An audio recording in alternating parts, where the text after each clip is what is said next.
What up, everybody? Hello. How are we doing out there in TV land tonight? Hello, hello. Oh my God, we got some folks here already. Thank you for your patience, everyone. Yes. Sincerely, thank you for your patience. I love the standing out. You are peeking through the return slot. You are standing outside. You are not quite here. You're cautiously hoping that the pandemic didn't change the open hours at the video store. I love this. Oh my goodness. Sorry to leave y'all waiting tonight, y'all. I picked up a little hosting gig right before this for a thing I do called Hip Hop Bingo. And had to do a quick tech reset.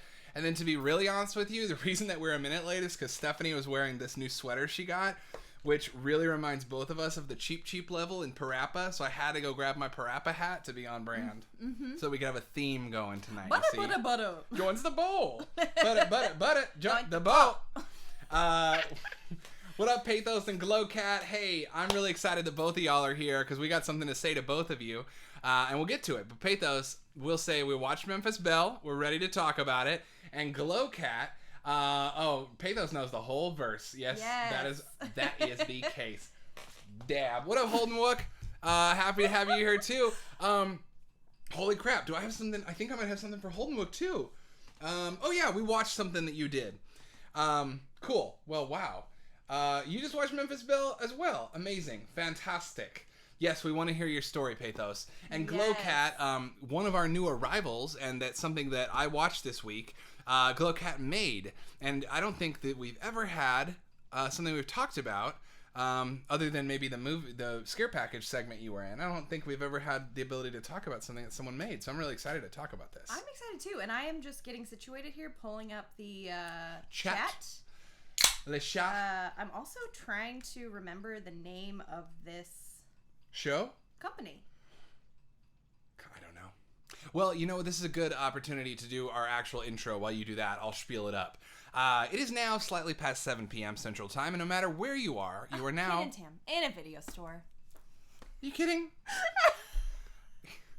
I'm so like, let me go into my phone. I'm like, okay, let me spiel it up. Let me reel the spiel.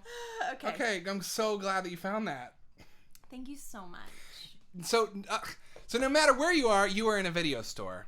And we're your two clerks. I'm Adam Protextor. And I'm Stephanie Thoreson, your co-host and video store clerk. This is a space in which people who miss talking about movies can do so digitally until we can hang out in the real world again. The way the show usually breaks down is we go over what we watched this week. We have a little list of what we watched. We want to hear what you watched. We'll get into some new arrivals. Got some really fun ones today, including one Glowcat made. Well, we showed it off on the program before, but anyway. Murky waters, it's all mixed. And then we'll get to our movie club, and our movie club pick this week was The Game, David Fincher's The Game, which I always think of as like his second movie. I always think about it being pre-7, but it's actually his follow-up to 7. It's like 2 years after 7, right? Yeah, it's really interesting.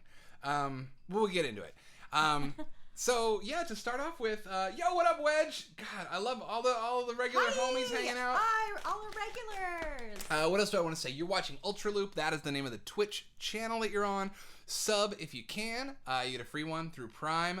And follow. You can follow UltraLoop on socials at UltraLoop. But you can follow this show on Instagram at You Are in a Video Store. Or either of us. I'm at Flock of Schmeagles. And I'm at Protextor. Perfect timing. Look at that. And slide. And slide. And there it is. And slide. Yeah, we post stuff. Glowcat already knows this because we're in the same secret Facebook group about videotapes. Sorry. Where are you going? I'm just sitting on my foot. Just being a dick. I posted a lewd photo. I posted a erotica earlier today. And I think I might post it on the You Are in a Video Store. If not, I'm going to at least do it. I might just do it on my own. I fully support posting it anywhere and everywhere. Good. Awesome. So let's jump into it, y'all. We're here. No real ground rules. We say this every time. Don't be a dick. Don't judge people for not having watched something. Don't judge people for liking something. Don't judge people for not liking something. And don't judge movies you haven't seen. Mm-hmm. Also, when you watch things, we try to watch in their original context, if at all possible. Actually, that reminds me. Can I do my verse here? Yes! Oh my gosh! So, y'all, I'm going to have to read off the monitor over here, but I wrote I'm writing a theme song for this show. It's so fun, y'all. Thank you. If you don't know me from my other life, I'm a rapper, and I decided I have this sick synthwavy beat. Oh, we're getting bad KBs. Look at that. Oh, we're back. Okay, weird.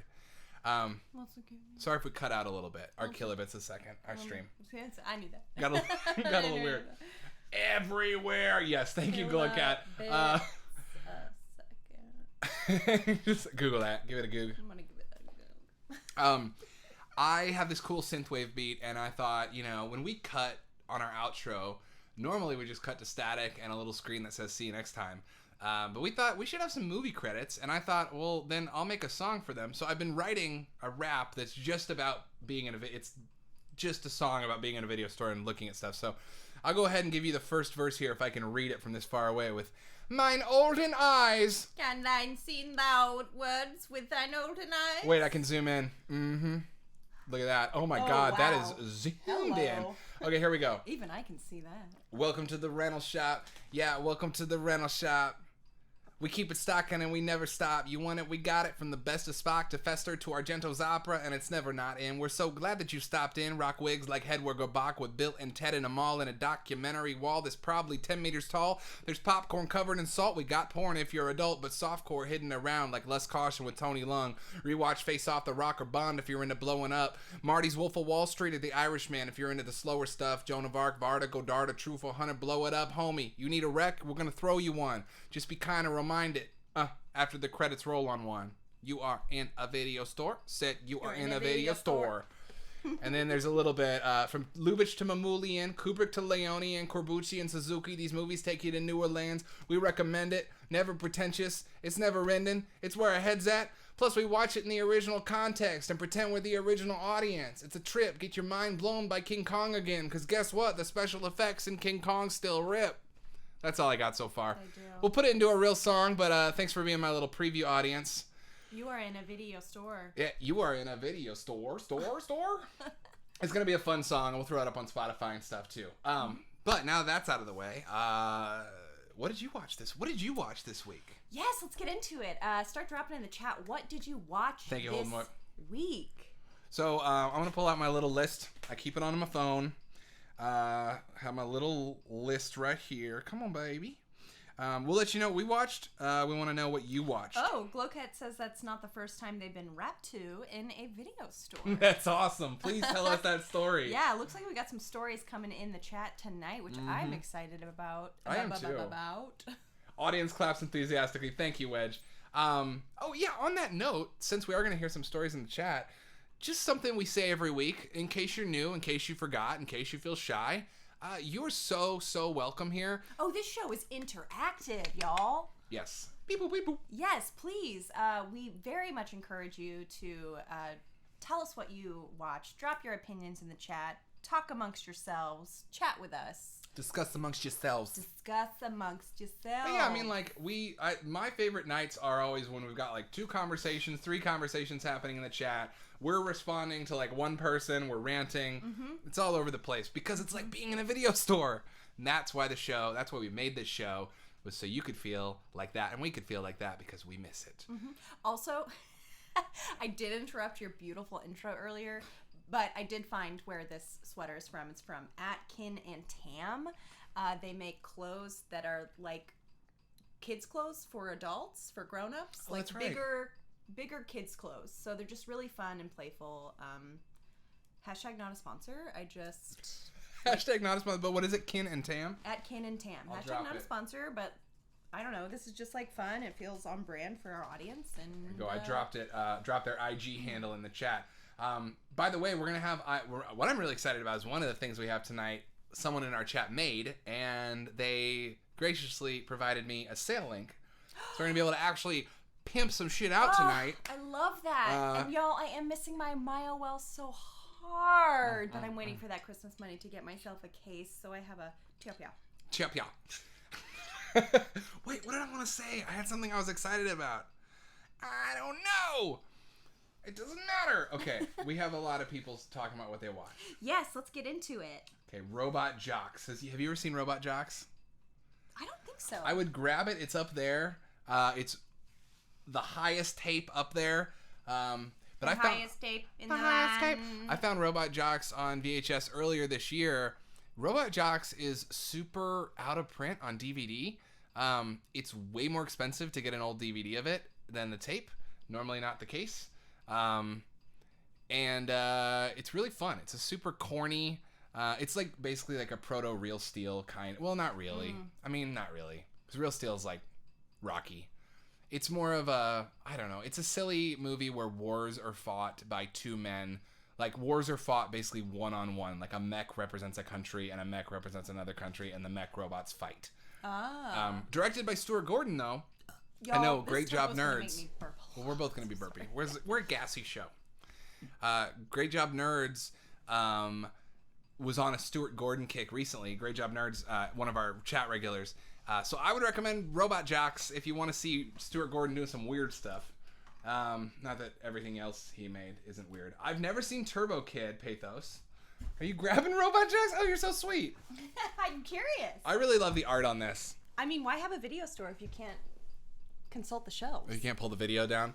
Yeah. Yeah, Robot Jox. This is a fun one, dude. Also, I feel like I always look at the back and think this is Hank from Breaking Bad. It's not. Yeah, it's a sillier one. Let me see. Now, I got to watch this on the big screen not too many years back. Two men, TWO. Two machines, TWO. Two wild, TOO. It's a play on the word two there. If only they'd been able to make a sequel. How much do they get paid? The copywriter? Yeah. A fair amount. Fair amount. I used to work at a toy store, and they had an employee party at Alamo Draft House in Austin every year where they'd rent the theater and throw on a B movie, and this was one of them one year. Really fun. I think that's the only time I've watched it. I haven't watched that tape yet. Cool. I've never seen Turbo Kid, but we have a big vote for Turbo Kid from Pathos. What is All Turbo caps. Kid? Everyone should watch because it's amazing. Let's talk about it. What's Turbo Kid? Tell us about Turbo Kid. It's not 2015. I'm finding it on here. Oh, it's newer. You know what is one... I'm going to say something that's going to make me sound, well, maybe pretentious or at least old, is that I feel like a cheat every time I use Google to look stuff up, because when I actually was an employee at a video store, we did not have computers that were connected to the internet. And so I always want to challenge myself, but the internet's here. Why not use it? Turbo Kid looks like kind of a fun... Oh, I remember this art. Yeah, I remember when this came out. I never saw it, but I remember this art. Is this an indie movie? I think so. Yeah. Yeah, Pathos, spill the beans. What's up with Turbo Kid?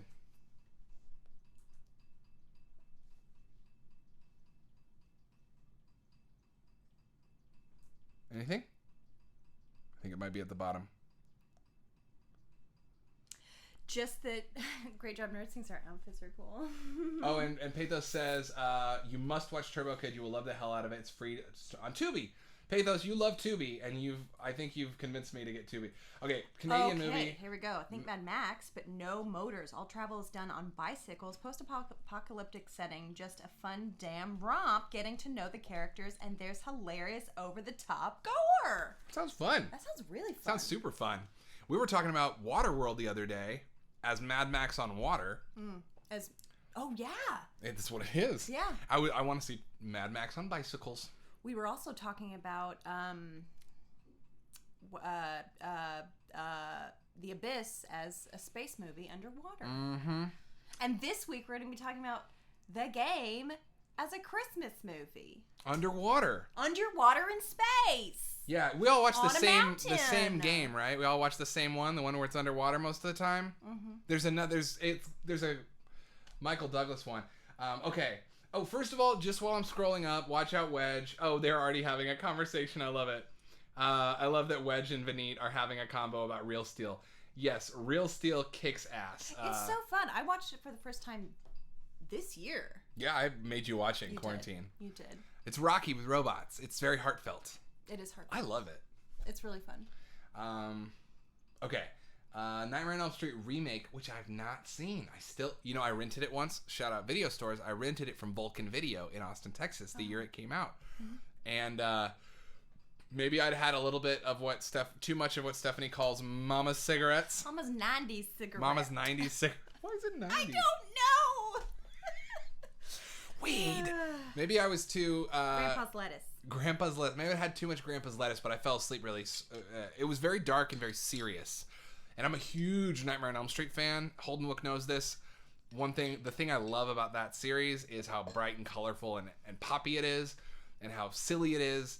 And I think the new one, like, I tried, and it's not that I didn't like it. I literally just, like, it was too late, and I never re-rented it. I had to return it the next day.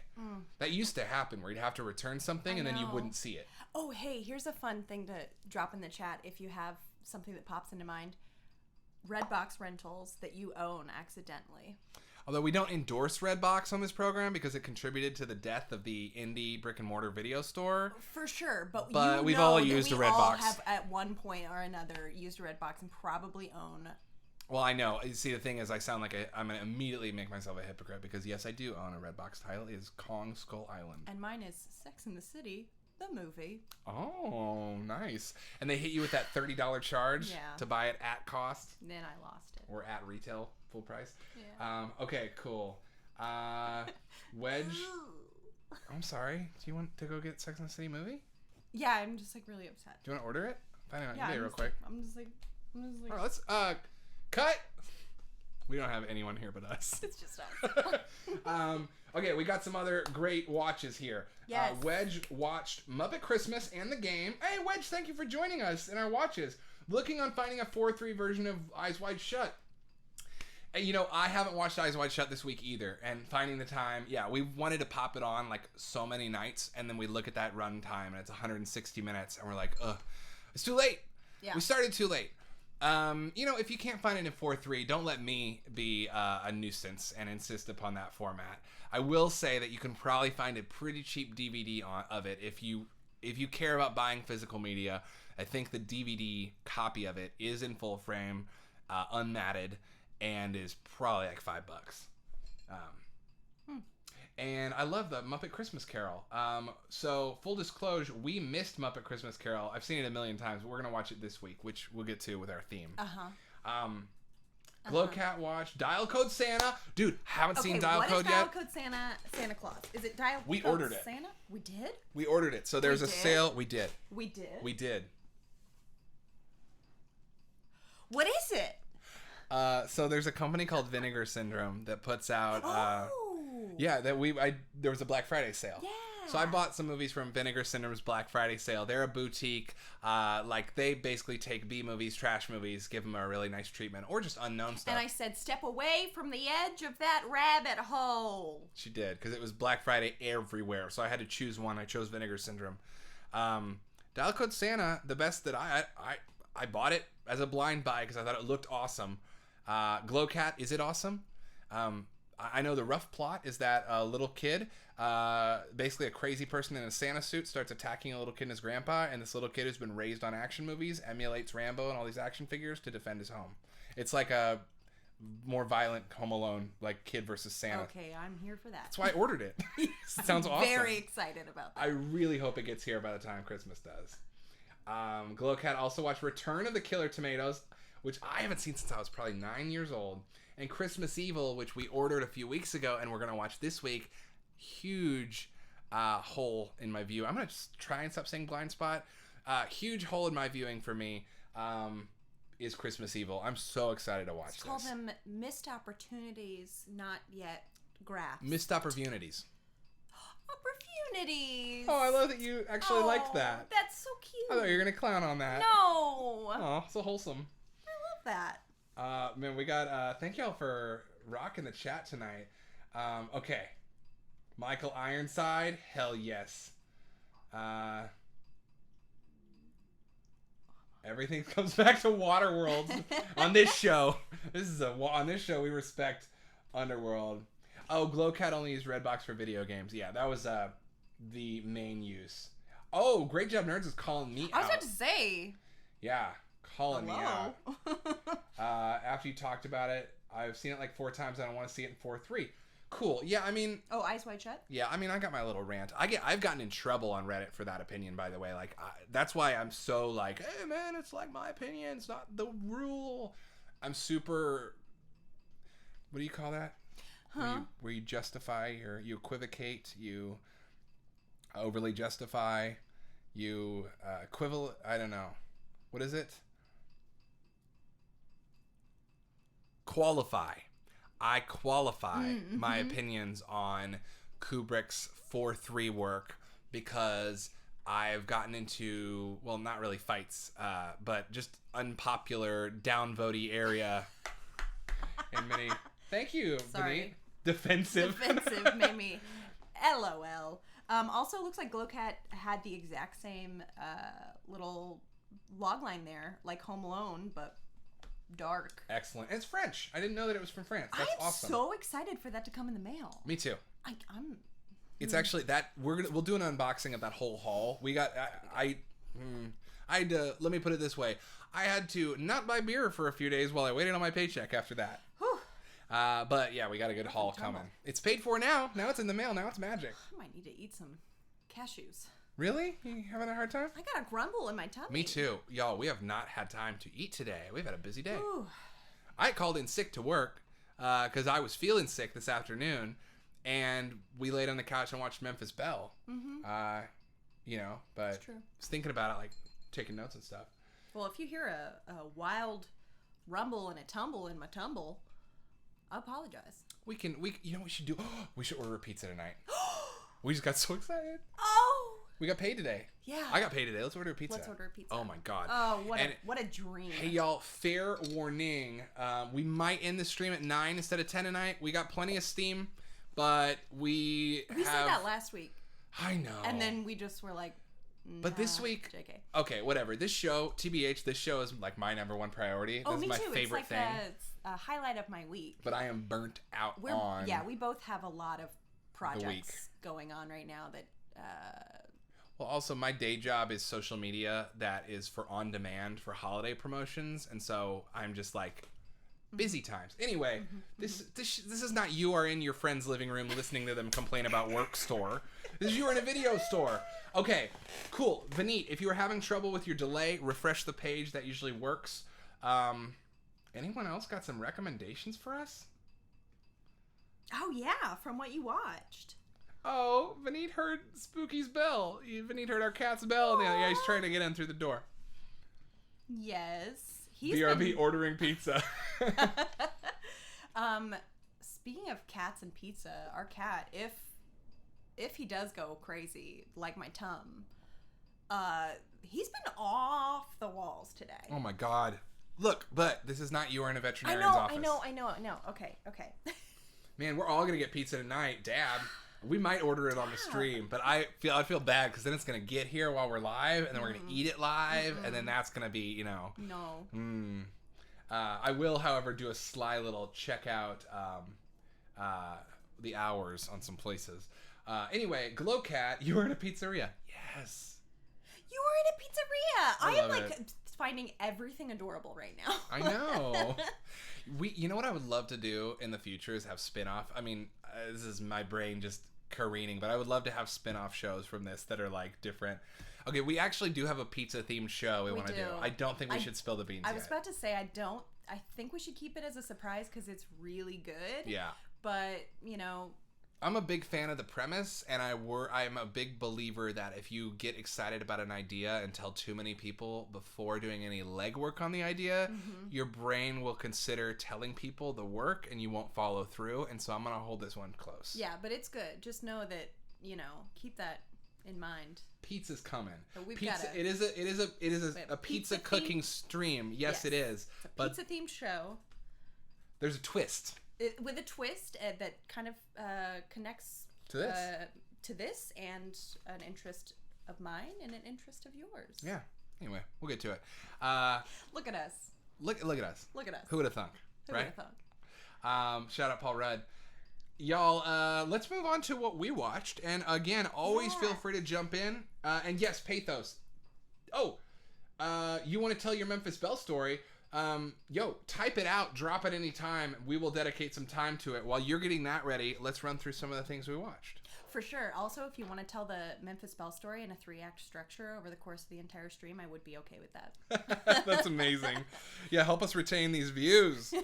Right now, what I'm looking up is not only the list of what we watched, but I want a quick plug that Wedge Now, we mentioned this the last couple weeks, but Wedge and Vineet, Great Job Nerds, two of our regulars, put together a really fantastic list of 25 Christmas episodes of television that you can watch along with. And if you follow us on Instagram, you'll see we posted it.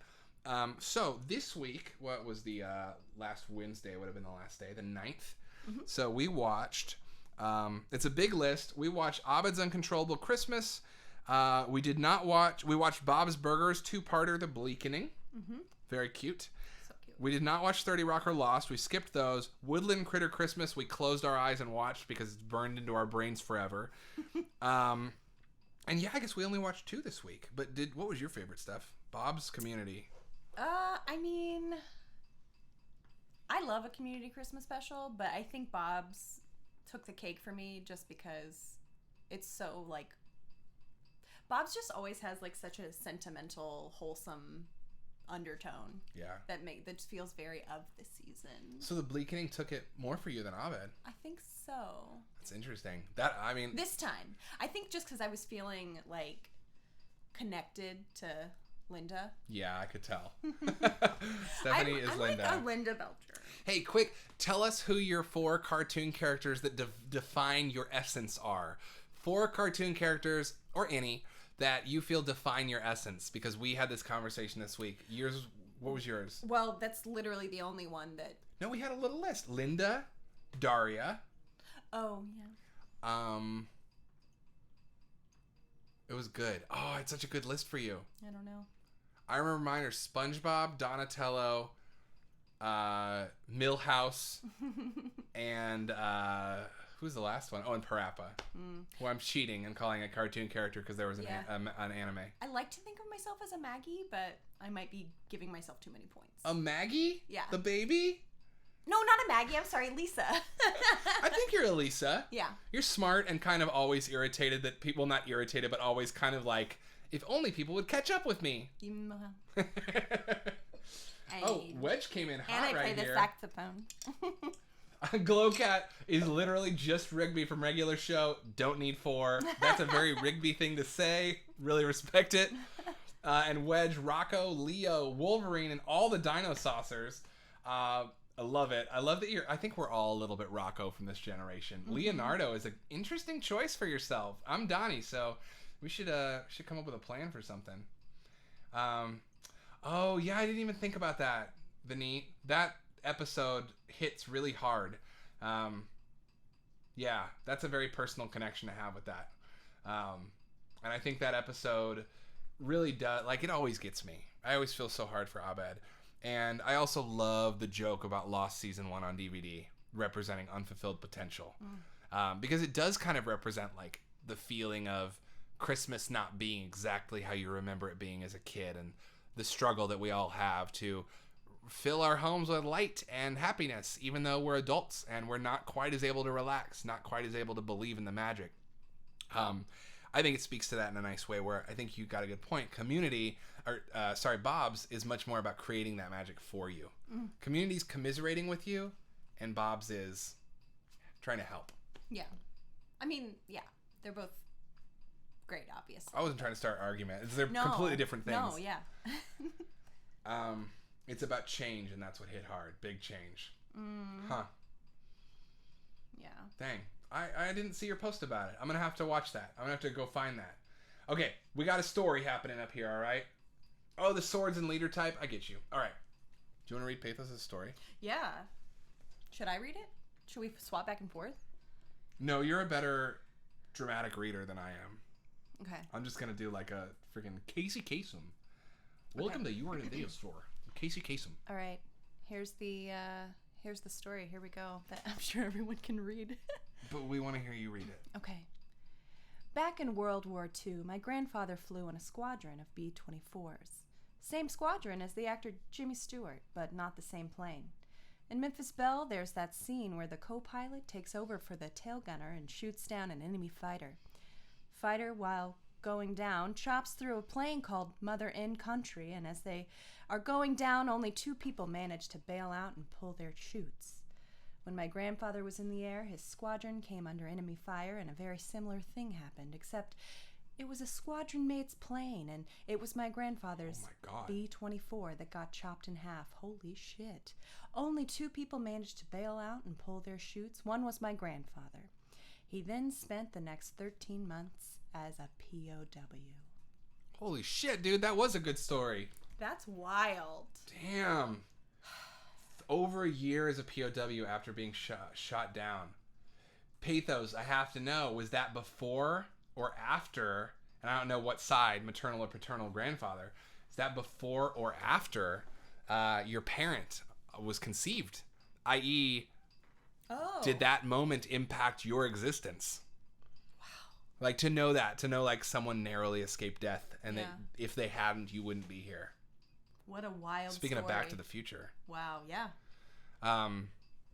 Man, I do not have a story like that, but I will bond with you over the fact that my grandfather on my dad's side was also in the Air Force and also flew bombers.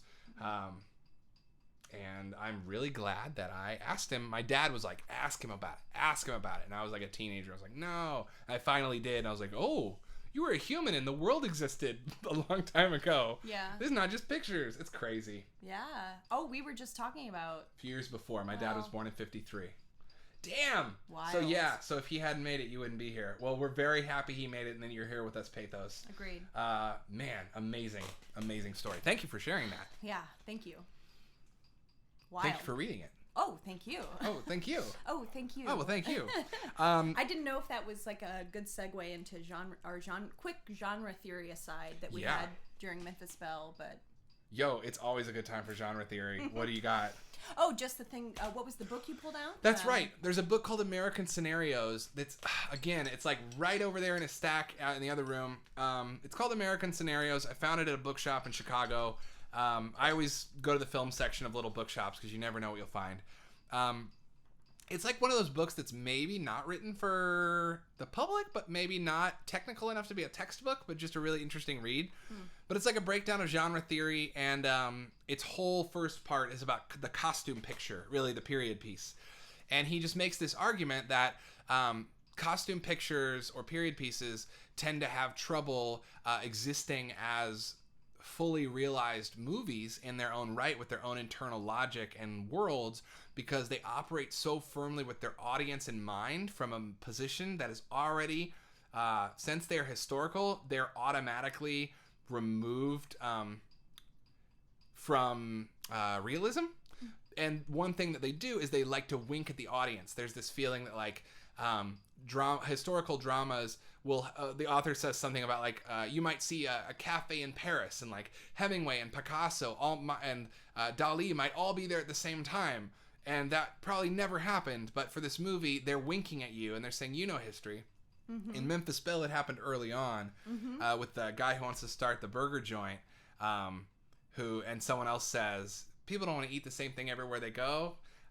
Anyway, we talked about this with Back to the Future too. Yeah. I never quite know, like, and you were saying... I was saying that it makes the audience feel clever, and it makes the viewing feel enjoyable because you feel clever, and also it makes you kind of feel like a time traveler a little bit. Time traveler, yeah. Yeah. Because it's kind of like... You're like a man of the future. Yeah, exactly. Yeah. It makes you feel like a smart, erudite, like, I know what's going on. It makes you feel very powerful and in control, and it also makes you feel like, oh, they experience the same things as I do, same conflicts. Like, these movies invite you to identify with people of the past while also putting you on a pedestal above people of the past. Yeah, having like an edge on. You have an edge over them. Even if they're like war heroes, you're like, but I know that hamburgers. Yeah, I know McDonald's is successful. It's weird, and I think it does kind of... I do think the author of that book might be going being a little too hard on them, but I do think he has a point that it kind of robs most historical Titanic is what we were talking about, did this. Yeah. It kind of robs a lot of movies of their, ability to feel lived in. It made me think, what would a script that's a period piece that has no interest in that look like? I think Portrait of a Lady on Fire might be a good example. That's the first thing that came to my mind. Yeah, where it's just about the life. It doesn't need to show you, like... They don't even contextualize, like, the world around them. It's so focused on just this moment in time with these two people. Don't you feel that those movies can sometimes make you feel adrift? do we need historical references in our costume dramas to feel connected? And I think of a movie called Lucretia Martel movie from a few years ago called Zama, which is about a Spanish soldier slowly going insane while not being transferred out of South America. And it provides no context for what's going on. It expects you to just instantly pick up on its rules that are 150 years old. Made me feel a little stranded, but also I feel like a second watch of it would be super rewarding. I mean, I haven't seen that film, but in terms of like Portrait of a Lady on Fire, I feel like it almost added like a modernity to the movie because there's no historical context. It made it feel like very just like a story about two people, and it felt, you know, even the aspect of the sort of the ill-fated nature of the fleeting romance, like the fact that it wasn't contextualized didn't really matter to me. Like, I agree. It just was a beautiful love story. It was a beautiful love story. It was a slice of life, flash in the pan kind of Fire on the Portrait. Fire on the Portrait moment. Yeah. I love that movie. It's fantastic. That was one of your first staff picks on the show. It was. I love that movie too. You make a good point though when your use of the word modernity really I makes... actually don't love that word, but I think Zach Posen uses that word a lot. Who's Zach Posen? Oh, he's a famous designer. Oh, okay. I think it's the modernity though that we're speaking to is like the modernity is really just you relating to them, and it feels modern. But maybe that's the irony. Maybe that these movies spend so much time wanting to wink to the audience and let them know they're smart for being in on the joke. Yeah.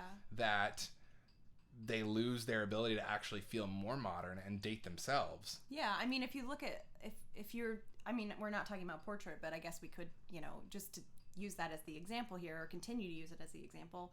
It's like two older generations helping a younger generation get an abortion because she, you know, like, unfortunately that's a thing that continues to happen because of the rules of society and the ways things are structured. And then you see those same three people sitting around drinking wine and literally breaking bread and playing cards and cooking dinner, and just all feels like, I don't know.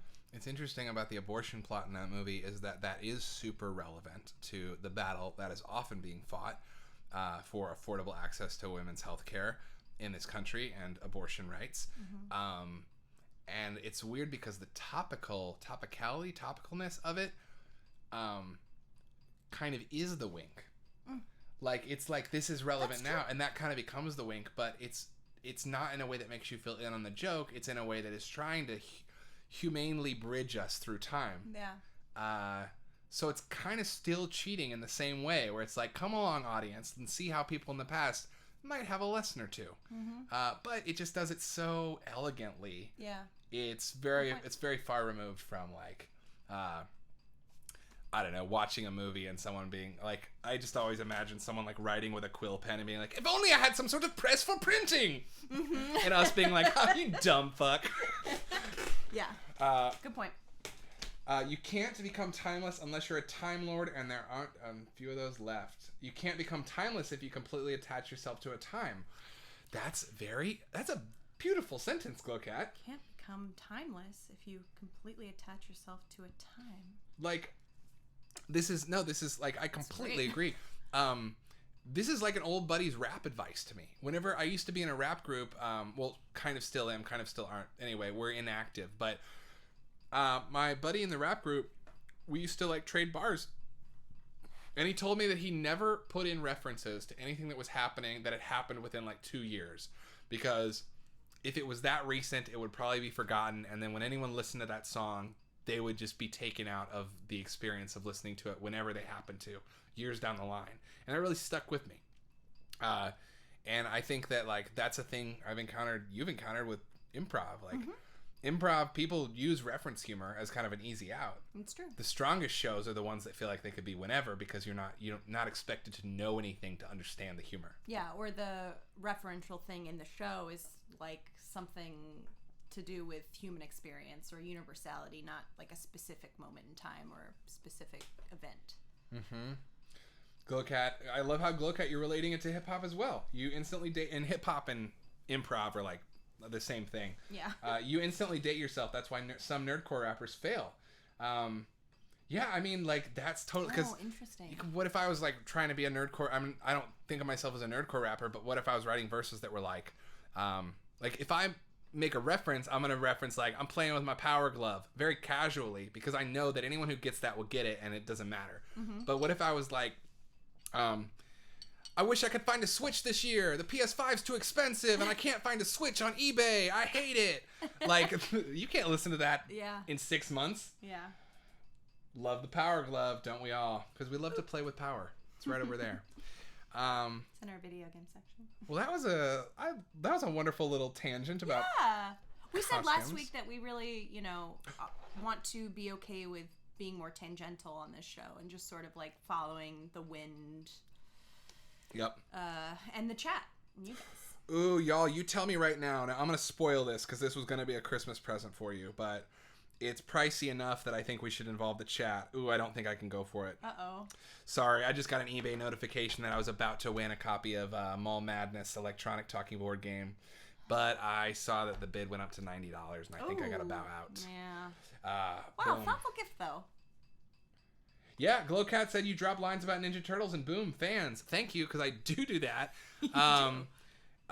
Was a verse I wrote about being in and it's funny, and this isn't you are in a rapper talking about their music room either, but I will say I wrote a verse that I wanted to be about quarantine, but I didn't want to explicitly make it about quarantine. I wanted it to be about being lonely and isolated because that's an eternal feeling versus this year, which is hopefully temporary.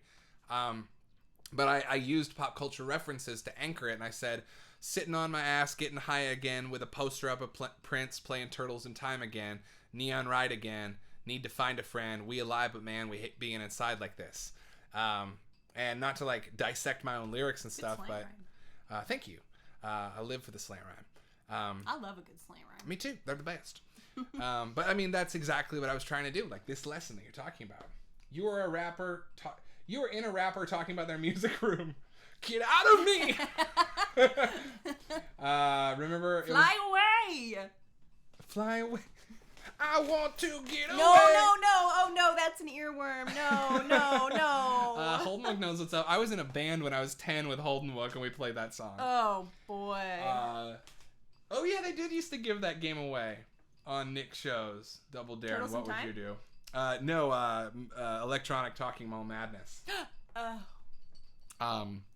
Okay, Stephanie, we talked about the Christmas specials. Let's talk about, what do you want to do? Movies we watched together? Movies I watched? What about you? I only watched one movie without you. So if you want to motor through what you watched on your own? I'll motor through. I'll motorboat right through these bad boys. Okay, we're going to go ahead and start with a movie called Body and Soul. This is a movie from 1925. Do not have the box. It comes in a box set called Pioneers of African American Cinema. This is a collection of movies produced by Black American creatives between the years of like 1918 and the 50s. It's super comprehensive. It's a beautiful box set. I've shouted it out before on the show. This was the second movie that I've watched from Oscar Micheaux, which was Oscar Micheaux was the first black director, writer, producer to independently create films, and super not talked about enough. Like, really says a lot about our country's history of racism that his legacy is slept on because dude is incredible. He has a movie called Within Our Gates that I think is one of the best movies I've ever seen from, I think, 1918.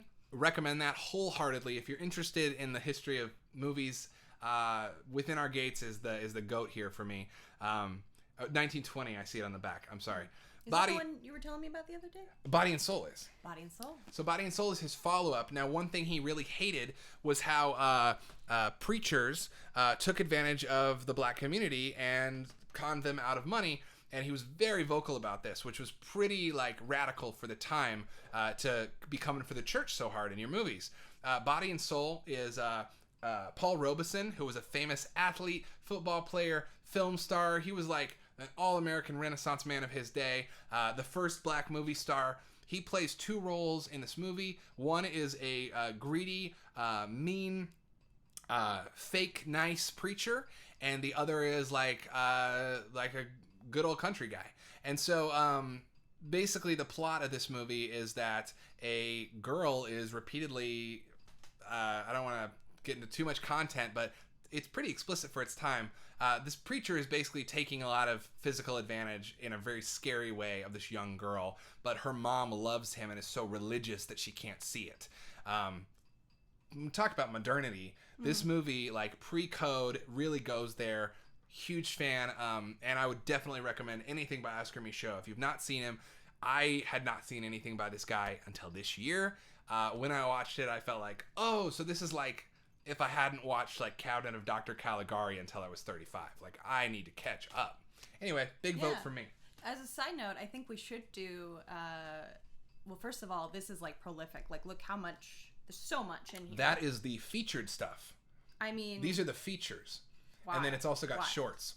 Yeah, just nuts. Like, yeah, I need to get into that. But also, I feel like we should at some point do a little sub dive into pre-post Hays Code. That'd be so fun. That'd be really fun.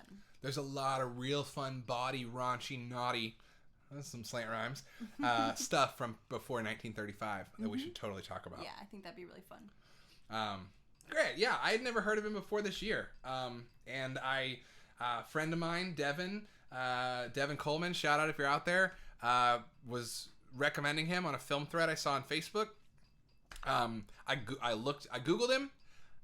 First thing I got was this on Amazon for $40 on Blu-ray. I said, fuck it. I feel like as an archivist, I need that. I have my Edison box set. I have my Méliès box set. Why don't I have this? And the rest is historical. That's what you call. Oh, thank you. Okay, I'll keep chugging through what I watched this week. So that was one, Body and Soul. We watched The Year Without a Santa Claus together. We did. Christmas special. We did. Oh, it was so cute. Took me a minute. I was like, well, yeah. Yeah, with I'm Mr. Ten Below. Yeah, and then I am the other guy. Heat Miser gets such a short end of the stick because Cold Miser comes out and does this badass musical number, and then it cuts to Heat Miser and he's like, I'm doing the same number with lyrics, a little changed a little bit. And you're like, we just saw this other guy do it. Yeah, we're like, okay, we got it. I loved it. I'd never seen that before great. This year. I hadn't either. New to me. I actually thought it was great. I loved it. It's going to be in the new Christmas rotation. I think it's in the rotation for sure. Yeah, agreed. Unlock. Okay. I watched this tape. Shout out this guy, Matthew Gagney, Awkward Matt VHS on Instagram hooked me up with this tape. Cartoon All-Stars to the Rescue.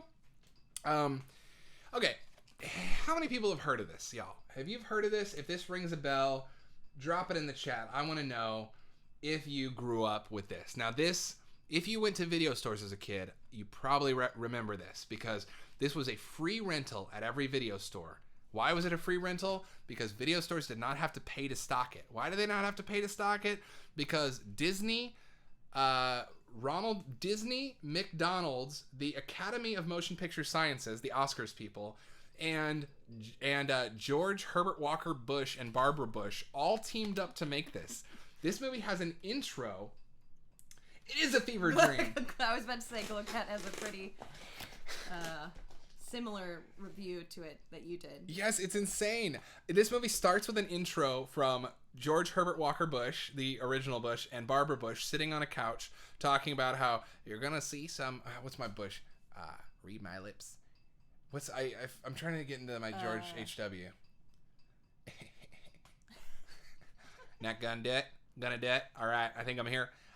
You're gonna see some of your favorite cartoon characters, and they're gonna teach you some lessons, and hopefully you'll enjoy the ride. And remember, just say no, kids. That's bad. It's an okay version of Dana Carvey's great version. Yeah. This movie is about a little girl whose older brother is experimenting with marijuana, and he's about to start using crack. He's followed around by a character who I can only describe as not James Spader. Who's the shitty one? James Woods. I can only describe as James Woods as a puff of smoke. Plays the bad guy in this. Oh. It's not really his voice, but imagine him as a puff of smoke. Is he a Grandpa's Lettuce Smoke? Yeah. Oh. And he basically, his name is Smoke. Clever. Yeah, right? But this movie is like all these Put toys. me in a writer's room. Put her in. All this kid's toys come to life. So this is a massive crossover event. This is the Avengers Endgame of 80s cartoon characters. We got Alf. We got Winnie the Pooh. We got the Looney Tunes. We got Slimer from Real Ghostbusters. The Smurfs. Muppet Babies. Huey, Louie, and Dewey. Alvin and the Chipmunks. What do you think is like the deepest cut? The deepest cut probably for kids now. Oh, we got Garfield. Probably the deepest cut for kids now would be the Alf cartoon. I also thought it was funny because I didn't see Garfield on the cover. I just saw you point to Winnie the Pooh and go, "Oh, we got Garfield," and I was like, "Does he know that?" I'm gonna have to talk to him later. We're just gonna need to put that on a shelf. This aggression against Kuwait will not stand. Thank you, Holdenwook, for the line to help me. Cool. We actually watched two together. Let me blaze through the other ones that I got though. Okay, I watched this. And hold on, let me grab this link real quick. Oh, I started watching that with you, and then You fell asleep. I fell asleep. It was late. While I grab that link, let me drop another few. I watched a movie called Jubilee. Jubilee is, I told Stephanie after finishing it, this might be one of the most interesting movies that I didn't really enjoy watching that much. Mm-hmm. This is Derek Jarman. If you know Derek Jarman, he's a British painter, director, writer, famous gardener, who made this movie about the punk scene. This is 1977, same year as Star Wars and Annie Hall. Super low budget indie punk movie. Framing device is that Queen Elizabeth I visits the modern times of 1977 London and sees this violent girl gangs and punk. It sounds much cooler than it is. In reality, I gotta say, I respect the punk movement of the time, but it was a little hard watching something rebellious from a long time ago because it was a lot of edgelord shit. You know what I mean? A lot of carve the word love into my back and then put salt on it, baby. Right. And I think, it was as an experimental, let me grab this link, as an experimental movie about the values in Britain shifting over time and the death of the world. I totally I respect it. I think it's very interestingly made. It's an incredibly nihilistic movie, but it wants to have a caring heart. I thought it was very interesting. Like I said, a lot to talk about here. Just don't know how much I actually enjoyed watching it. Now, did you watch Body and Soul this week? I watched Body and Soul, Correct Mundo. I just thought I'd drop what we watched in the chat in case, just so it's there. Oh yeah, hell yeah. Love it. We never do that. That's a really good idea. I'm just going to go ahead and grab this clean link. Facebook had its prints all over it. And I'll jump on to the next thing we watched that you fell asleep. I finished. Let's make sure this link works. I want to make sure y'all have it. Now, this is Glowcat, y'all. Glowcat made this tape. Now, and I did not fall asleep because it was not entertaining. Oh, yeah. It was 2 in the morning. It was 4 in the morning. 4 in the morning. You're right. It was late. This is currently on sale for $15. Here it is, the one the internet keeps telling you about. Well, I am here to join you as a member of the internet and telling you about this tape. It is called The Mixtape. Glowcat is one of the creators on this. And if you have heard me on this show, both of us extol the virtues of mixtapes on VHS format. This might be the holy grail, y'all. This is a fantastic work of art. Now, obviously, I'm coming from the world of hip-hop, so I really respect the art of the sample. I'm a huge believer that you can take things that have already been made and remix them and culture sample and make something new that is its own valuable, essential piece of experiential art. And I do think that is what this is. Highest possible recommendation if you are into VHS culture, if you're into corny shit. This is just like kind of reminded me almost at some points of what's that guy who does all the he's a video artist online. Anyway, it's like almost experimental in a way, cutting together different scenes of animation, movies. There's everything you come to expect from 80s cornball, cheesiness, bad acting, boobies, explosions, guns. So fun. I'm going to have to finish it. Yeah. It sounds like 4 a.m. according to Glowcat is the best time to watch it. So. I mean, I think it worked for me. Yeah. It was wonderful. Turn Seriously. the tray on, get some grandpa's lettuce, put on the mixtape, cuddle with your dog. That sounds like a great night. I'm gonna call out of work tomorrow. No, I won't. If you work with me and you're lurking, I'm not going to. Okay. Digital version as well. Thank you, Glowcat. I didn't realize that. So if you don't have a VCR at home, there is a digital version as well. Thank you for calling that out. That is also on the page. And there's a trailer for it there too. Here, I'll go ahead and drop that YouTube link if you want to go ahead and check out the trailer. And you know what? I'll go ahead and save this so that next episode we can actually be ready and have this queued up, and then we'll play the trailer. Because we've played other videos on here before, and I think it's probably time to do so. Anyway, fantastic thing that I watched this week. Let's see here.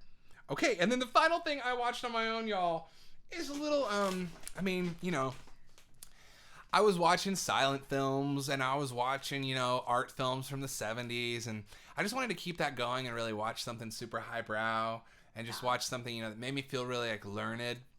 So I watched an indie from the turn of the century. Learned. This little indie film from the turn of the century with a Chaplin-esque comedian named Adam Sandler. Adam Sandler Was a story of resurrection, a story of death, a story of absolution, a story of Satan, Absolution, a story of redemption, and a story of self improvement, and a story of Popeye's Chicken. A movie called Little Nicky, and I loved it. I loved it. And Pathos, you win. Pathos wins. I think the last... I've definitely seen this since theaters, but I did see it in theater. Most likely with... this movie is on the best of the year list in Video Club. Hell yes. Little Nicky, I saw in theater with Holden Wook. And, you know, decently entertained. I don't know. I think it was just because it's on Netflix and I was cruising the channels late at night. And I was like, I haven't seen this in a good 10 years. This is also another Grandpa's Lettuce 2 a.m. movie. I watched the whole thing. I watched it effortlessly. I think I got up for like one pee break. I just sunk into this movie. It really relaxed me. Maybe that's some nostalgia. It's definitely got a lot of stupid jokes in it. It's got a lot of stuff that doesn't need to be there. It's got some unfortunate gay panic. But damn it, if it isn't kind of just an endearing, sweet movie with a great... What year did that come out? Cast, 2000. It's got Tiny Lester. Rest in peace, Tiny Lester. He died last week. So much what? Oh, I was just thinking about the movies we've been watching recently around that time. It's just an excessive amount of gay panic. Oh, yeah, it really is. We should do a deep dive on that. We should. Maybe we can talk. We'll find maybe some... We got some pre-haze, post-haze. You know, that's something. Let's put a pin in that. Let's put a pin in gay panic around the early aughts, well, not really late 90s. I think it's just comedy. Yeah, that's true. I think it's male-driven comedy. Yeah, but it was like, I guess because of the type of comedy coming out in the early aughts, it was... I would be really curious to see maybe what reinvigorated that. Yeah. I just think it's kind of a cheap, lazy writing choice. I agree. And I think more than anything, it comes from not having a better idea. Yeah. For the joke. Or like, yeah. And an internalized homophobia that America teaches you. Clint Howard is in it, but his character is unfortunate. Yes. I don't remember if I remember. We got some thoughts on Little Nicky. Pathos has mixed feelings. I do too. I thought it was... It's also got a crazy grade A cast. Reese Witherspoon, Harvey Keitel, Tiny Lester, rest in peace. I've never seen it. Yeah, I mean, I don't know if you'd like it. I might not. Popeye's chicken is the shit, isn't it? Popeye's chicken is basically a character in this movie. Clint Howard is in it. Love Clint Howard. His character is unfortunate. His character is basically a walking joke that a man wants to dress in a woman's clothes and like feel him. It's basically like if you took Buffalo Bill from Silence of the Lambs and you turned it into a comedy character and then you dialed it up to make it even more offensive to queer people. That's Clint Howard's character.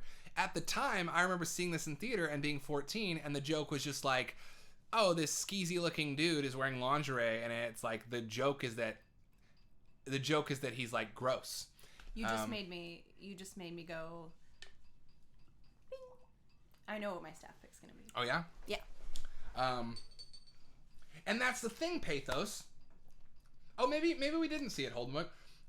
That's the thing, Pathos. Like, Adam Sandler's character is a big reason of why this movie, like, that was a huge note that most critics had for this movie, is his character choice in it is a character choice the whole time. And if you're coming as a fan of, like, Happy Madison stuff and you're expecting to get man-child, angry Adam Sandler character, no. However, I think what's interesting is this and Big Daddy, both arriving around the same time, are Adam Sandler's pivot into, like, I think this is him being like, I'm going to try and be a little older in my roles and be more sensitive. And the Nicky is a sensitive character. Oh, okay. Little Nicky is bullied, shat upon, sweet character who lives in hell, is a son of the devil, but he's like a sweet kid. And his brothers are demons who are awful and they're demonic. And he just wants to, like, is that a raccoon in our wall? Or is that the cat climbing the tree? Doing something insane. POD might be a character as well. That's true. I gotta say, All I Want for Christmas is a Little Nicky soundtrack on vinyl, because if you want new metal shit from right around the turn of the century. Oh, yeah. Welcome to Hard Times. What was the other soundtrack we were just talking about getting on vinyl?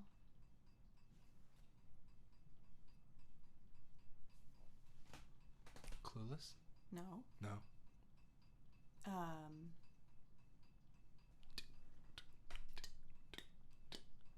Silent Night? Deadly Night. Nope. Silent Night, Deadly Night. That's it. Because Silent Night, Deadly Night is, all the songs in it are fictional Christmas songs. Christmas songs. Love it. And they're fun. And all the lyrics are made to be slightly more threatening. Yeah. Bride of Chucky is so new metal. Yeah, so is Freddy versus Jason. Bride of Chucky. Just the Chucky, just... We are Chucky fans. Yeah. This is a Chucky house. This is a Chucky house. You're right about this Bride of Chucky. This a Chucky house. And Freddy versus Jason, same director as Bride of Chucky. Excuse me. Okay. And then, okay, that brings us up to speed. So the things we watched together, we watched 3 things together. We did. Oh, 4. 1, 2, 3, 4. Cool. Oh, yeah. Do you want to start with these and then pivot into Christmas? Start with this and then pivot? Let's start with that. All right. You want to go? No. You loved this movie so much. This is your time. This is one of my new favorite movies. This is my staff pick for the week. I'd never seen it before. Okay, y'all. Who's seen Down with Love? 2003. I ordered this. This was a new arrival a few months ago. I ordered this over the summer because... Kind of on a whim. On a whim, because I'd always heard... Oh, it's this delightful musical, and it's like this delightful non-musical musical throwback to the 60s and the pop era, and it's very well made. And I was on I have a film project, and I was looking for inspiration for it. It's a low-key secret, but I actually do have a little shelf here that is just inspo for that. This is why I ordered it. I adored this movie. It is a Battle of the Sexes plot about a fiercely independent feminist and a cad of a playboy in 60s Manhattan, played delightfully by Renee Zellweger and Ewan McGregor.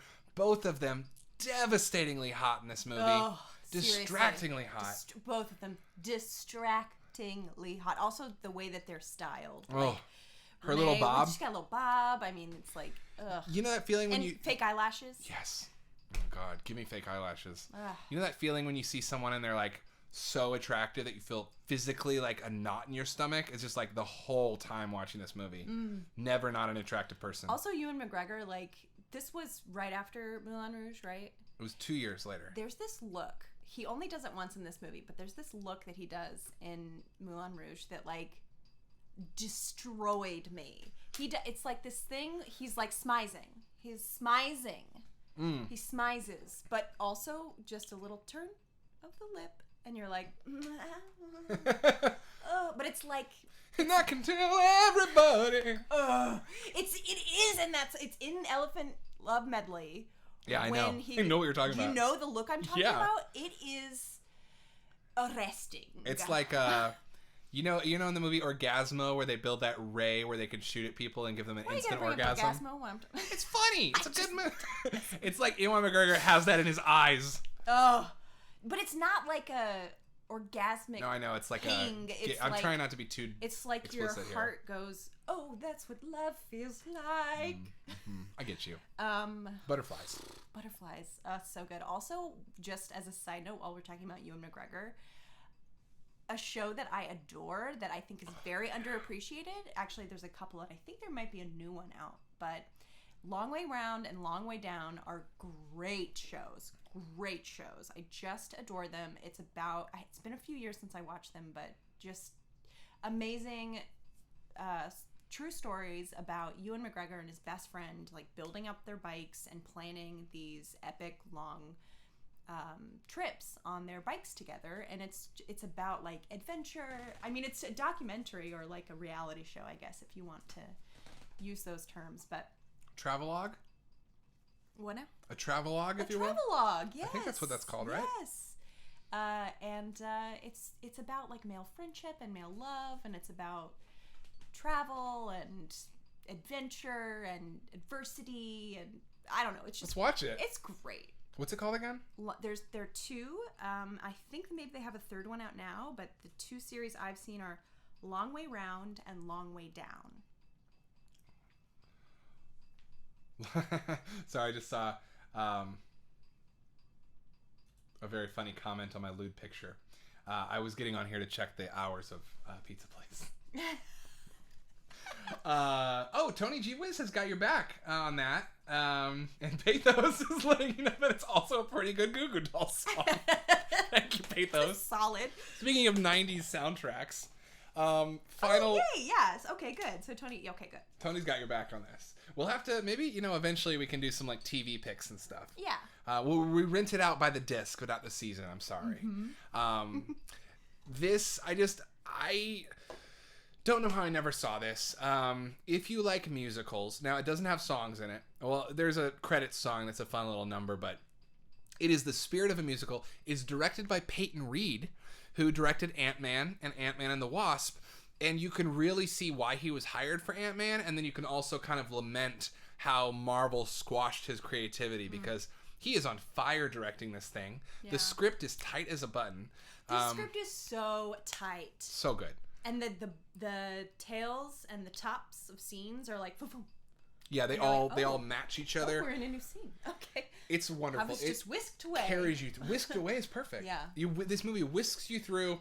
It never felt like many movies of its time, whatever their genre, but especially romantic comedies. A lot of romantic comedies of this time, super tropey, and stick the camera down and let the scene happen. They're shot like sitcoms or like television dramas. Mm-hmm. This is a rom-com that someone was like, let's do that, but let's shoot it like we give a damn, and let's pay tribute to the favorite things we love of the 30s, 50s, and 60s. Super horny movie as well. So horny, so fun. Also, David Hyde Pierce. He's such a fun sidekick. David Hyde Pierce and Sarah Paulson. Not psychic. Psychic. Sarah Paulson too, right? He might be a psychic. Yes, Sarah Paulson. Yeah, play the friends. Man, I was delighted by this. Delightfully clever, thoroughly charming, one terrific romantic comedy. Really, this is the kind of movie where I'm like, dang, I can't believe that me and so many people I know just missed this. I know, Remissed. It's my stat pick for the week. Mark my words. Now, one thing that you and I had talked about last night, Stephanie, was how we said we're not going to take any guff from the chat. We're going to watch Christmas movies this week because we only have 10 days left to Christmas and 10 days from tonight, and we have a lot of Christmas watching to do. So on that note, we did watch a few Christmas movies this week. We did. Here they are. We've started. It's started. happening. You know, while we're on the subject of mixtapes, we haven't finished this yet. Yeah, we started it. But I don't know why my accent came out so bad. We started it. My dude, low budget bootleg video, who we've shouted out on the program before. This is his Christmas mixtape from this year. What episode did we watch in this? What was the main? Alf. Alf is what we. Yep. Speaking of TV Christmas specials, Vineet, this mixtape is like full of them. We watched. I broke the box a little bit. That makes me sad, but there are more. Alf Christmas special was I loved. Yeah, I don't remember the end.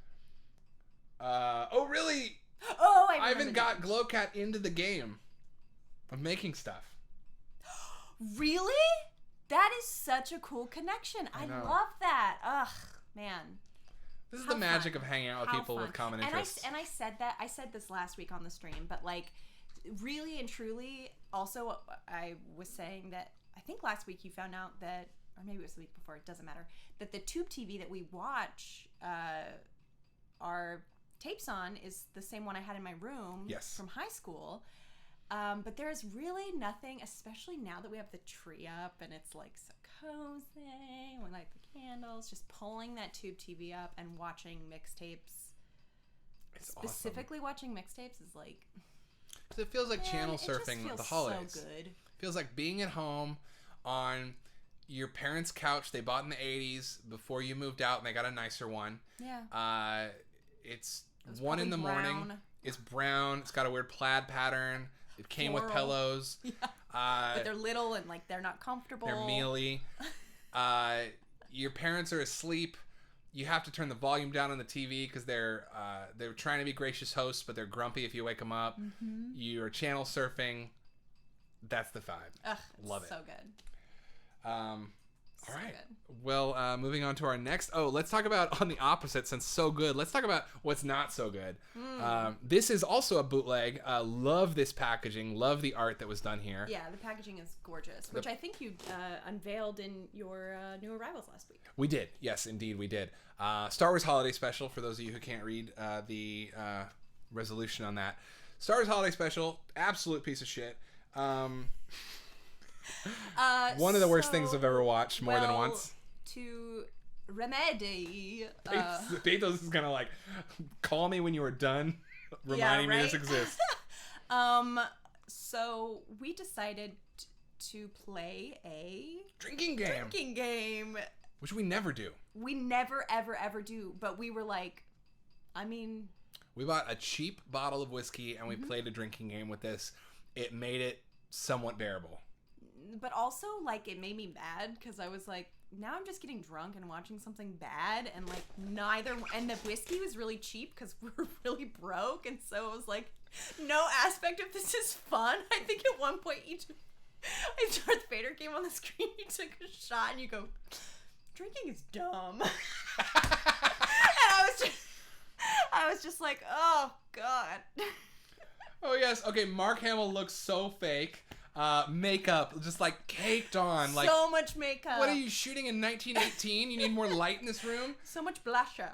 Chewbacca's entire family, his weird family. Chewbacca does not have a family. Yeah, what the fuck? He's like, what is this canon? Right? Chewbacca does not have a family. It's not canon. I know. Boba Fett, yes, Glowcat. It is the first appearance of Boba Fett in animated form, and he speaks. He does. Only good part of the whole episode. I should say. Special. It only aired once. For those of you who aren't unfamiliar, bless you. It only aired once in 1978 during the peak of Star Wars fever. It was immediately trashed by critics. It's one of the messiest things to ever appear on television, period. Fun thing about this tape is it included the original commercials. And when it went to commercial break, we were like, yes! Thank God, some retro shit. Man, the commercials were really fun. They were. Yeah. I mean, if you're gonna get, like, this is the tape to get if you're gonna get. I mean, yeah, I've owned a CDR or a DVD-R of this that I bought. That's the way to do it if you're gonna do it. Yeah, just at least have it in a box that looks nice so that when you see it, you're not just filled with rage. Yeah. And then and Glowcat, I gotta tell you, you know what, on my break I'll come back. I was trading some drama with Glowcat earlier. Anyway, I'll hold on to it. What is Vinny's question, or what is Great Job Nerd's question? What were they? What were they? What were they? Oh, it does look like Ralph Bakshi. That's a really good point. I hadn't considered that. It totally does. And that would have been very timely. I'm sure they were influenced by that. It definitely looks like some wizards going on. Even the way Boba Fett's like riding that creature. Yeah. Oh, commercials. What were the commercials? Oh, for toys. Some fun toy stuff. One that kept coming on was like a commercial. There was like a running ad that they must have bought multiple spots for. There was like spotlights of people who work in a General Motors factory for the holidays. They were like, I love my job, like and I made a car. Thing where they like. Yeah, where they're like, you know, I love working at GM because I have pride in the American automobile, and it's that American automobile in Detroit is gonna last forever. Mm-hmm. Ding. Well, now I'm depressed. Imagination. Here's the other one we watched. Christmas tape. We watched Elves. Who's seen Elves? I've never seen it before. This is also a bootleg. The original tape of this is more expensive than I'm willing to pay. But this bootleg was $10. Gotta love a good bootleg of a rare movie because sometimes they're the only way you're going to watch something. Mm-hmm. Elves, a weird story starring Dan Haggerty, who is best known as Grizzly Adams. And who can tell me bedtime stories any day. Any day. And join me in bed afterwards. We could snuggle. Oh yeah, so Glowcat collects American Independent Pictures tapes, and this was originally the intro AIP. that we had. Mm-hmm. Right? Thank you, Glowcat. From the top of this movie, in one of the opening scenes, is a teenage girl's little brother, who's wearing some sweet Ninja Turtles PJs, by the way, looks in on her in the shower, and she says, "You sicko, I'm your sister." And he's got, "You got big tits, and I'm going to tell my friends." Mm-hmm. And we're immediately like, what is this? Mm-hmm. And then guess what? Callback after callback about incest in this movie. Yeah, I was like, can we just get back to Dan Haggerty, please? But that's the horror of the movie. It's like the elves are, the plot's all over the place. The elves are a failed Nazi experiment to create supermen. They look like they're 7 feet tall in close up, but in wide they're 2 feet tall. It's very confusing perspective wise. Mm-hmm. This girl is being chased by them. Dan Haggerty is like a drifter, a kindly drifter who ends up playing Santa. Who used to be a detective. One of my favorite lines. No, you go. Are you sure? Yeah. Okay, so early in the movie, you just know this dude's like a drifter who took a job as a mall Santa, kind of weirdly befriended this teenage girl whose friends suck, and they're like the only, it's the classic horror movie thing of they're the only people who really know what's going on. They have to convince the authorities who think they're crazy. There's a part early in the movie where you think he's just a random drifter. You've been with this character for maybe 30, 40 minutes. And then he's just looking at like a dead body. And he leans over and to himself, he goes... It was like an evidence marker. There's an evidence marker. Or a blood stain or something. Yeah, he like looks, he sees some clue around a dead body. And then to himself, he goes, "No, you're not a detective anymore. That's your past life." And then it's ignored for the rest of the movie. You go, what? Yes, and Glowcat, it's about, maybe there's something about Christmas here. Like, maybe they're trying to explore the idea that the true horror of Christmas is the inversion of the family values that we associate with Christmas. It's an upside-down nightmare Christmas in which your grandfather's actually a war criminal and Nazi, and your family's fucked up. And maybe that's the horror. Maybe there's something to be said for how... as you get older, you see cracks in your family. Certainly, I hope not cracks like this. Yeah. That subplot was super fucked, but also weirdly, the effects for the elves were stagnant, and I found that extremely disturbing. Like the molds and the masks. Molds. It was like one mold, and it was just a mask of this elf going. But like every single interaction with an elf is. They move like this. They move like this.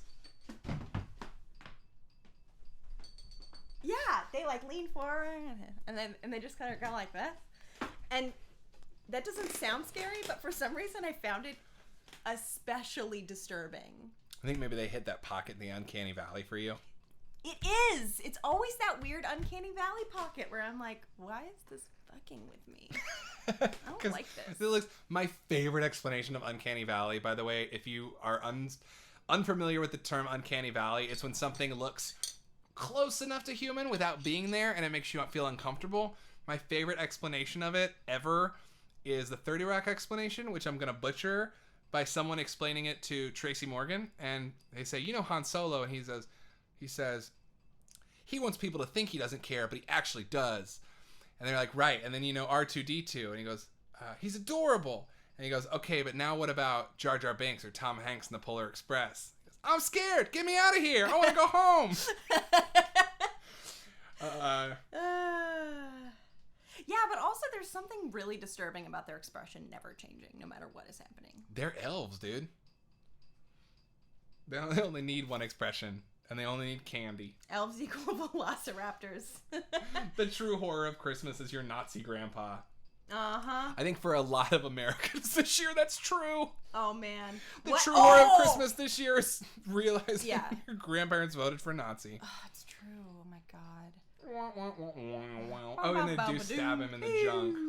I do want to say that Pathos said you got to find a paw print. That's the first clue you put your notebook, because basically talking about Blue's Clues. What about Dan Haggerty's backstory of being a detective as told through the lens of Blue's Clues? I'm here for it. You write it, we'll produce it. I mean... Y'all, find us some backers. We're actually editing a sitcom together right now. We just put some footage together we're really proud of. We did. It looks great. But I just got really excited because I don't know if you said this, but Glowcat was talking about somebody where they were getting stabbed. That's what I was, yeah. Okay. I was looking at the back of this. Oh, yeah, it's violent as shit. A guy gets stabbed in the taint multiple times. This movie's like, what does it want to be? Does it want to be a monster movie? Does it want to be a movie about deep familial abuse and trauma? Y'all, does it want to even be a Christmas movie? Does it even want to be a functioning movie? It feels like the Christmas aspect was just sort of slapped on at the end. They were like, you know what? Let's make them elves, and this guy's going to be a mall Santa. It totally doesn't matter. And you're like, but what? This raises an interesting thing. Look, next week on the show, we're going to get into Christmas movies. I think this is Christmas week. By next Tuesday, it'll be Christmas week. We're going to talk about Christmas movies explicitly. And so I do want to table this thought. I'm going to say a sneak preview, and I don't want to start a snowball rolling. Because every year, the internet likes to debate on whether or not Die Hard is a Christmas movie. I think in this debate, we miss the essential... I think by having this debate, we miss the most interesting part of this conversation, which is not... Sorry. Yes, I did say stab. Tony, Jesus. It's not like... I think the more interesting thing about that is... what does it say about our understanding of genre that we have this argument?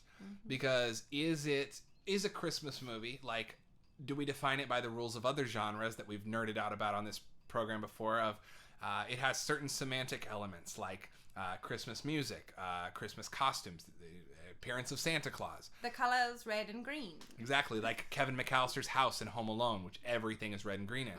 Amazing set design. Oh, so good. It's the best. Or is a Christmas movie, is it a genre by which we can define it by those rules? In which case, I don't know where Die Hard fits. It's got a few of them, it doesn't have all of them. There's also some syntactic, and by that I mean structural rules that genres follow. Horror movie, for instance, a traditional slasher, we've talked about this before.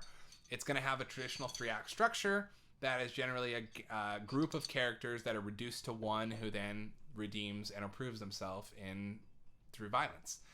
So does a Christmas movie follow that same thing? Is a Christmas movie about learning the spirit of Christmas, like Christmas Carol?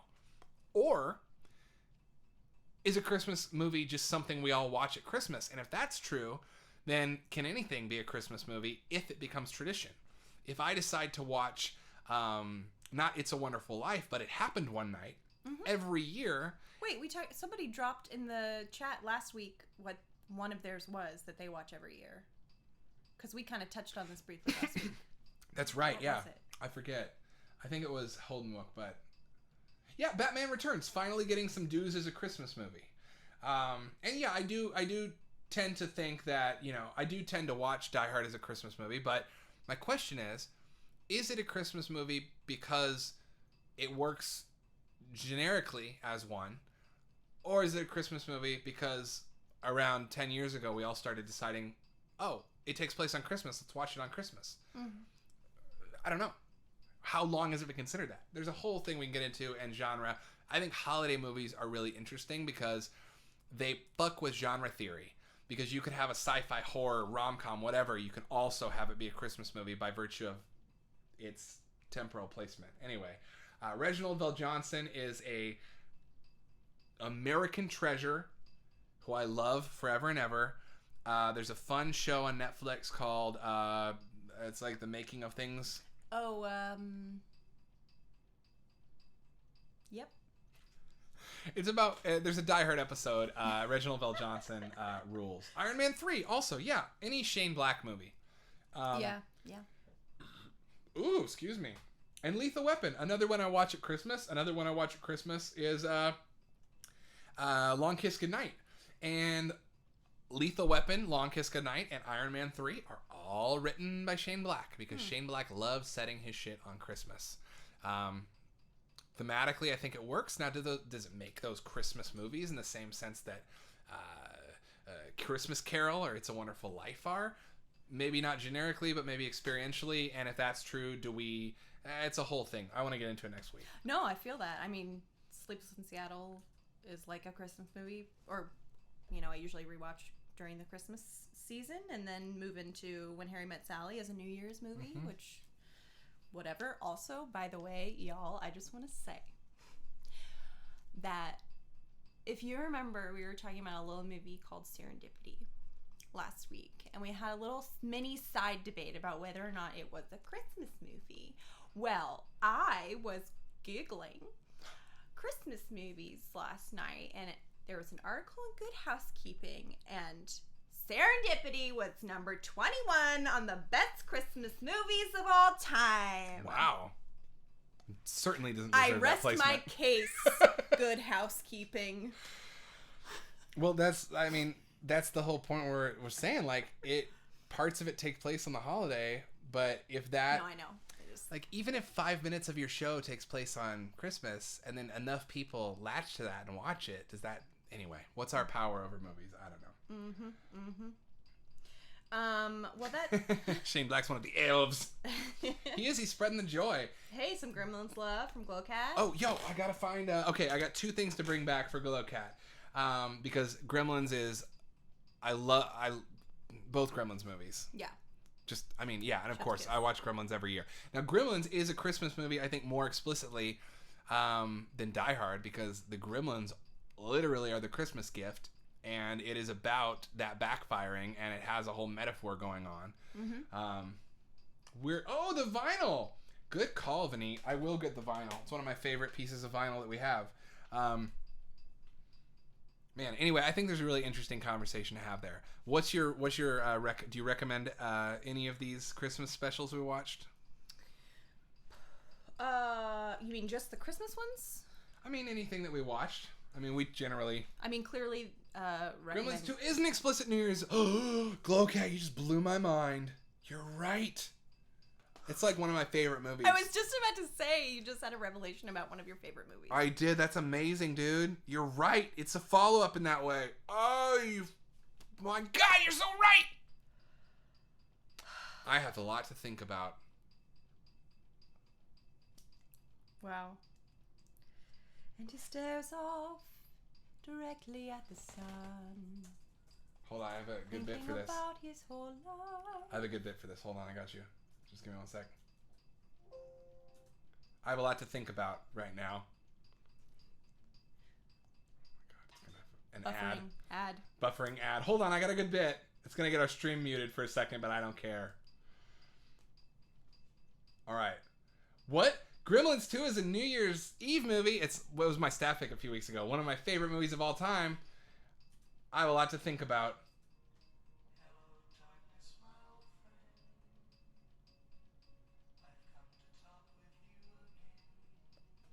I don't think anyone can hear it. Okay, back to the stream. Stream over. We did already list what we watched. The novel... I'm popping in the chat here a new thing I'm trying to do, just make sure that we list in writing what we watched. So there we go. There's our list. Hell yeah. That's me, DJ 70 Michelle. The only thing you'll notice on there that I watched by myself was The Family Stone. Tell us, please talk up The Family Stone. Okay. Glowcat, I have not read the novelization of Gremlins 2. It's obviously something that I need to do. There's a novelization of Gremlins 2. Of course there is. They novelized everything in the day. Because people used to read books. So I wouldn't really recommend Elves unless you're a diehard. I would recommend it if you're a fan of low budget corny horror. If you're looking for like if you're looking for another Gremlins, rewatch Gremlins. Yeah, I agree. Obviously, we've been shown a lot of love for the mixtapes here. Those are high recommends for me. If you want to feel bad and get drunk for no reason, just play a drinking game. Watch the stars. Yeah. I remember books. Oh, and Glowcat just DM'd me a photo of the novelization. Oh man, I'm finding this. I am finding this. How fun. Oh man. I love the 3D glasses you got in the pic too. Yeah, I was about to say cute nails too. I am reading that. Yeah, that's a good shade. Man, I love everything about this photo. Thank you. Books. I remember books. I remember touch. I'm gonna go grab a few bonus things, Christmas themed, tape themed, and also use it as a reason to go pee real quick. And I'll bring back the Gremlins vinyl too, because it's actually probably the coolest vinyl we got. Cool. I saw Family Stone in theater with my mom. Well, look, I think we had different experiences. Well, I'll talk about it. I'll talk about the Family Stone. I wish we gotta have like a cut on here where we can have like both of our little like confessionals. We can like cut to like a little thing with just our face. I think saying that I watched the Family Stone last night is a confessional in and of itself. No, never. That's one of our rules. Never be ashamed to watch anything. No, okay, great. Do anything? No, I'll take a little break after you get back and start doing new arrivals. That's right. So I watched the Family Stone last night. Has anyone seen this movie, perchance? I think it's from like 2004, 3, maybe. Let me look it up.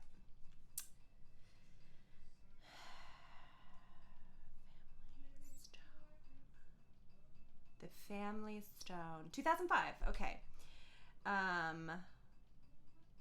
Great. All right. Amazing cast. Diane Keaton, Craig T. Nelson, Sarah Jessica Parker, Luke Wilson, Claire Danes, Rachel McAdams. I forget who else was in it. Anyways, it is a movie about a guy bringing home his uptight girlfriend to meet his family.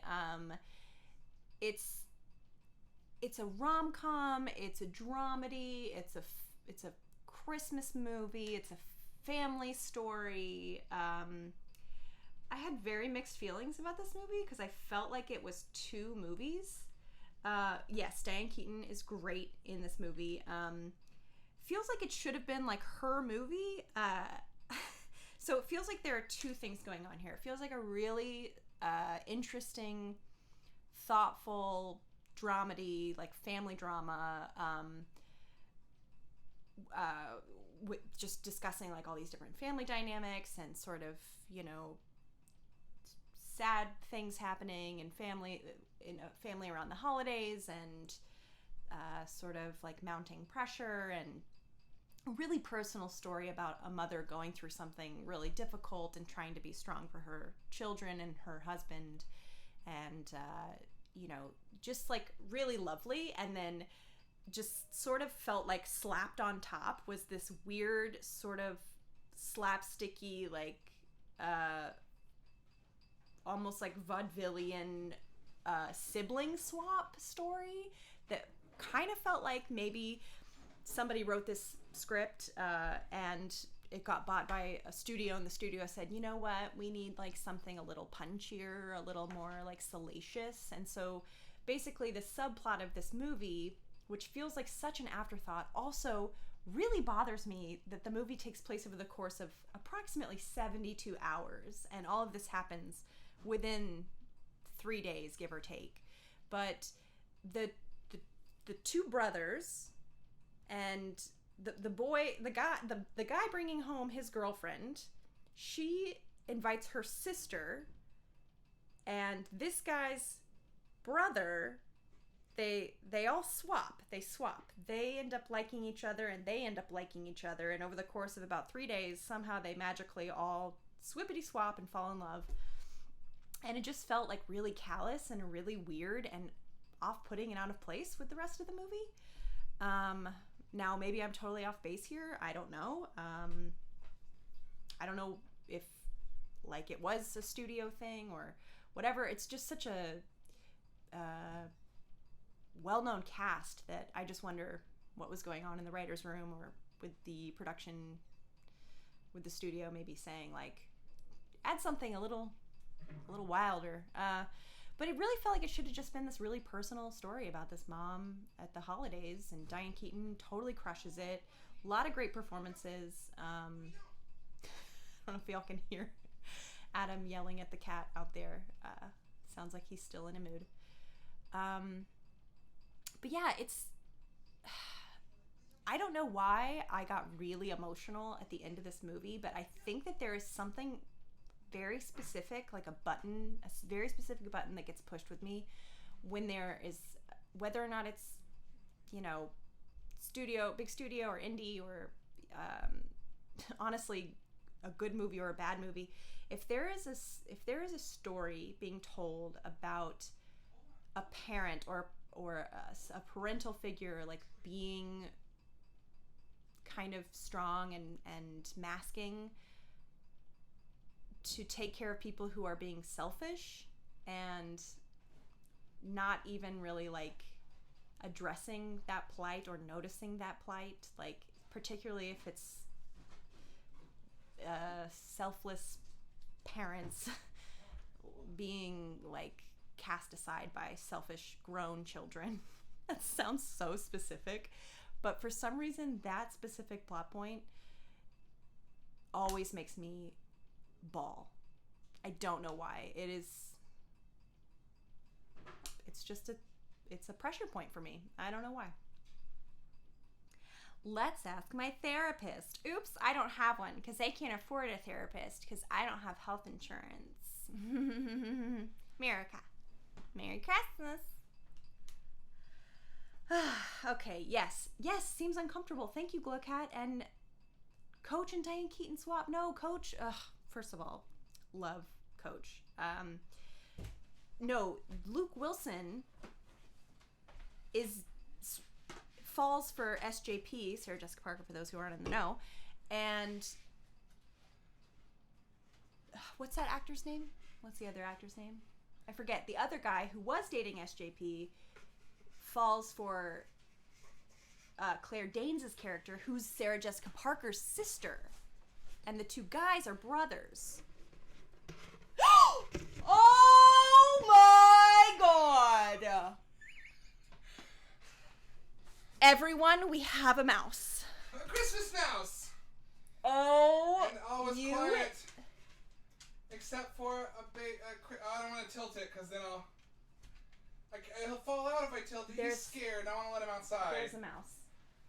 Is that why the cat was losing his damn mind? Yes, there he is. Okay, oh, he's so cute. He's oh my so god, cute. He's so cute. I love him. I know. I'm going to safely let this little guy outside, but I was hearing the cat freak out, and this is what he had trapped in the corner. Caught him before he could hurt him. I'm going to let him outside, but thought y'all would want to see the Christmas mouse that he found. A creature was stirring. And it was a little mouse. And it was a little mouse. Whew. Wow. Well, my heart's pounding. How about y'all? I thought it looked like an empty hat box, and I was like, yes, what are we doing here? Is this a bit? What's happening? And then look at that little squeaker. Woo, that little squeaker got my heart pounding. All right. Anyways, you get it. The family stone. There it was. You know, pour yourself a glass of rosé. Order some empanadas. That's what I did last night. I actually did eat some empanadas and a little spinach salad and some cheese and baguette. I put on my comfy socks and my sweatpants. Okay. No, put little antlers on him. Okay, that does sound really cute, but I think the mouse runneth free. All right. The cat is now furious with me. Great job, Nerd says, this is so Christmassy, y'all. Pathos said, do Scrooge and put little antlers on him. Aw.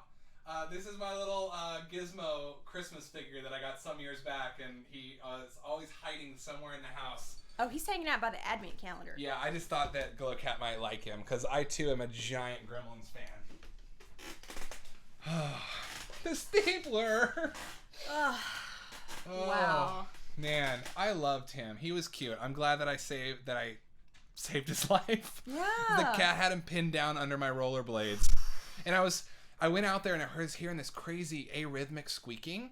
And I was like, so our cat does have a toy that makes noise, but I was like, doesn't make that sophisticated of a noise. That sounds like a creature. The toy is like... Well, don't piss him off anymore. And then the mouse is like... It's more like the toy's like... And the mouse was like, Merry Christmas, may I have a bite of cheese? Oh, no. It's pretty bad. I'm a little mouse. I just want to take I'm some just nice looking cheese for some back home. cheese for my dad. No cheese is for us, Mises. Oh, I'm gonna cry. Ugh. Oh, I'm still hormonal. Oh, you got shout outs for your mouse voice, for your squeaky mouse voice. Do it again. Your ASMR. Nerds and great job, and Glowcat both shouted you out for your squeaks.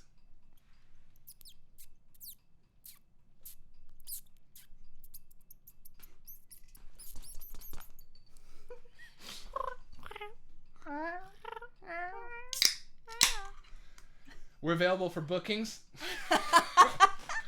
Sound effects, Foley, whatever you need. Or like characters. Voiceover of an animated Christmas mouse. Yeah. You want to... Just trying to find some cheese. I was just trying to find some cheese for my family. Oh, hello, little mousey. I'll get you a tiny little mousey sweater. Yummy. Sorry, I didn't mean to interrupt the family stone with the mouse. No, I think we were just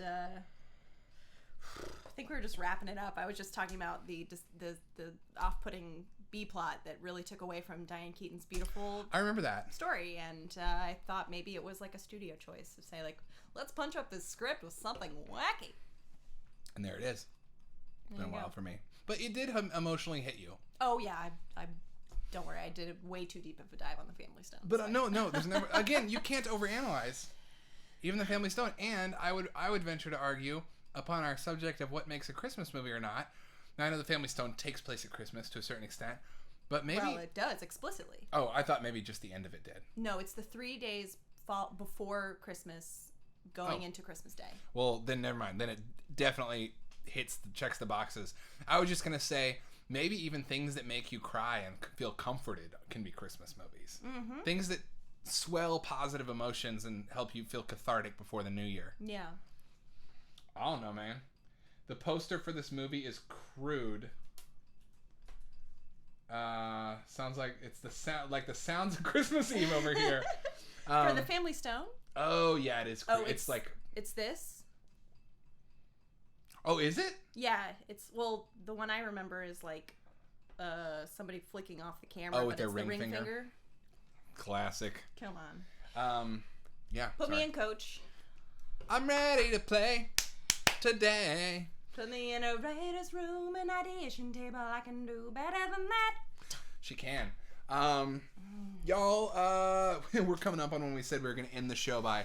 Let me blaze through the new arrivals. We'll get to movie chat. We probably still will wrap like 30 early, but the thing is, to be honest with y'all, I think we both of us spent the day like sleep deprived, feeling kind of foggy headed, feeling really low energy, and then we were like, we don't want to call the stream though because we love it and we want to be consistent, and so we're like, no, it'll put us in a good mood, and god damn it, it did. God damn it, it always does. It always does.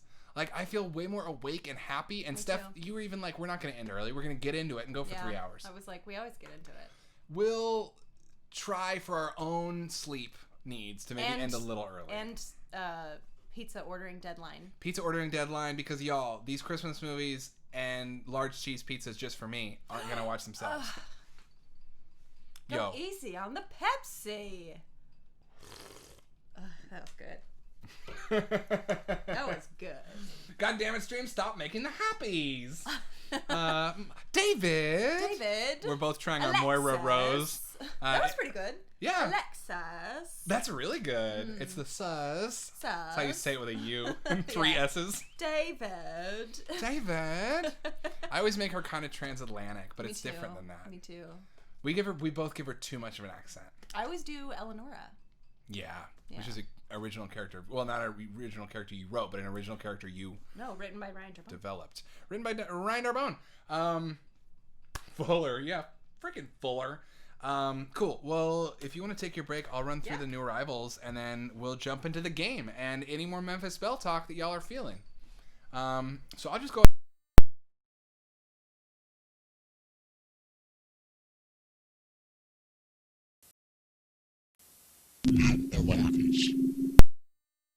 to new arrivals.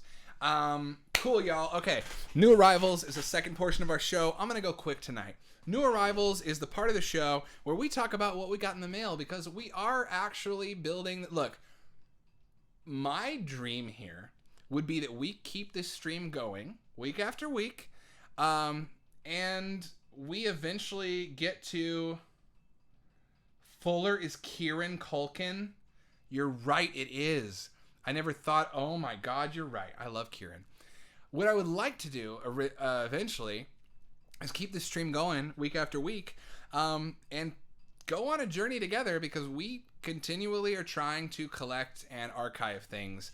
And the dream is eventually to have enough to like kind of build a video store space. And then maybe, long term we can collaborate with archivists or whatever. Like, I firmly believe in this. We don't just collect.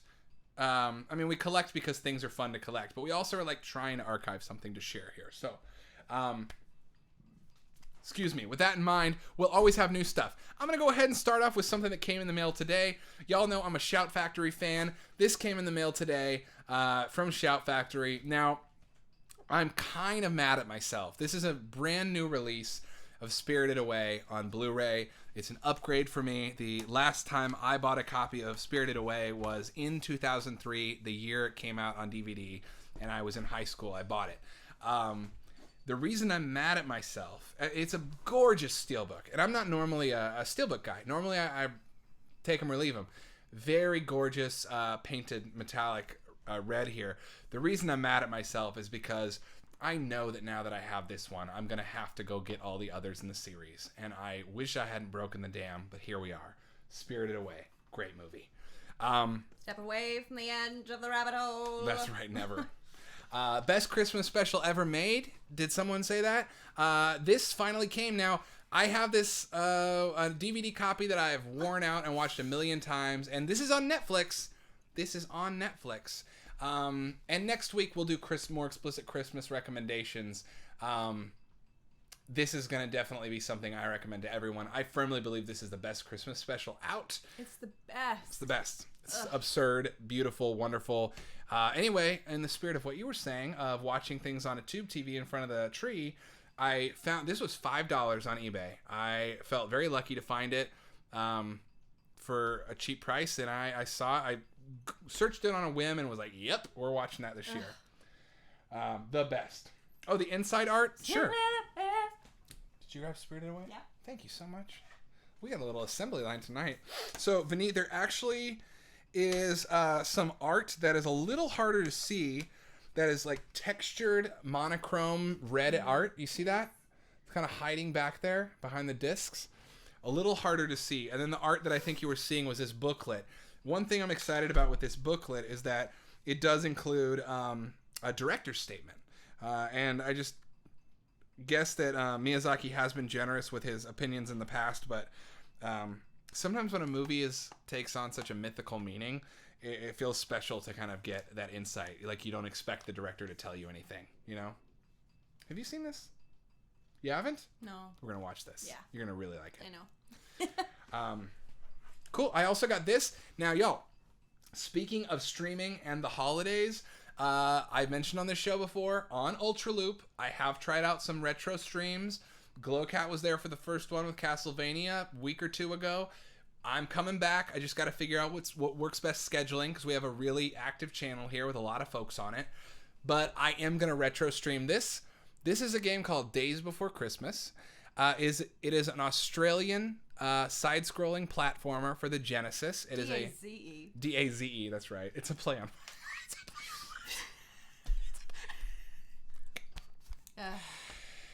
Okay, it's a play on words. There's a power-up. I played the first level of this to get a feel for it. There's a power-up in it that turns Santa bad and makes him a badass and lets him beat things up. Also, the plot is that the elves are on strike, which, like, that's disconcerting.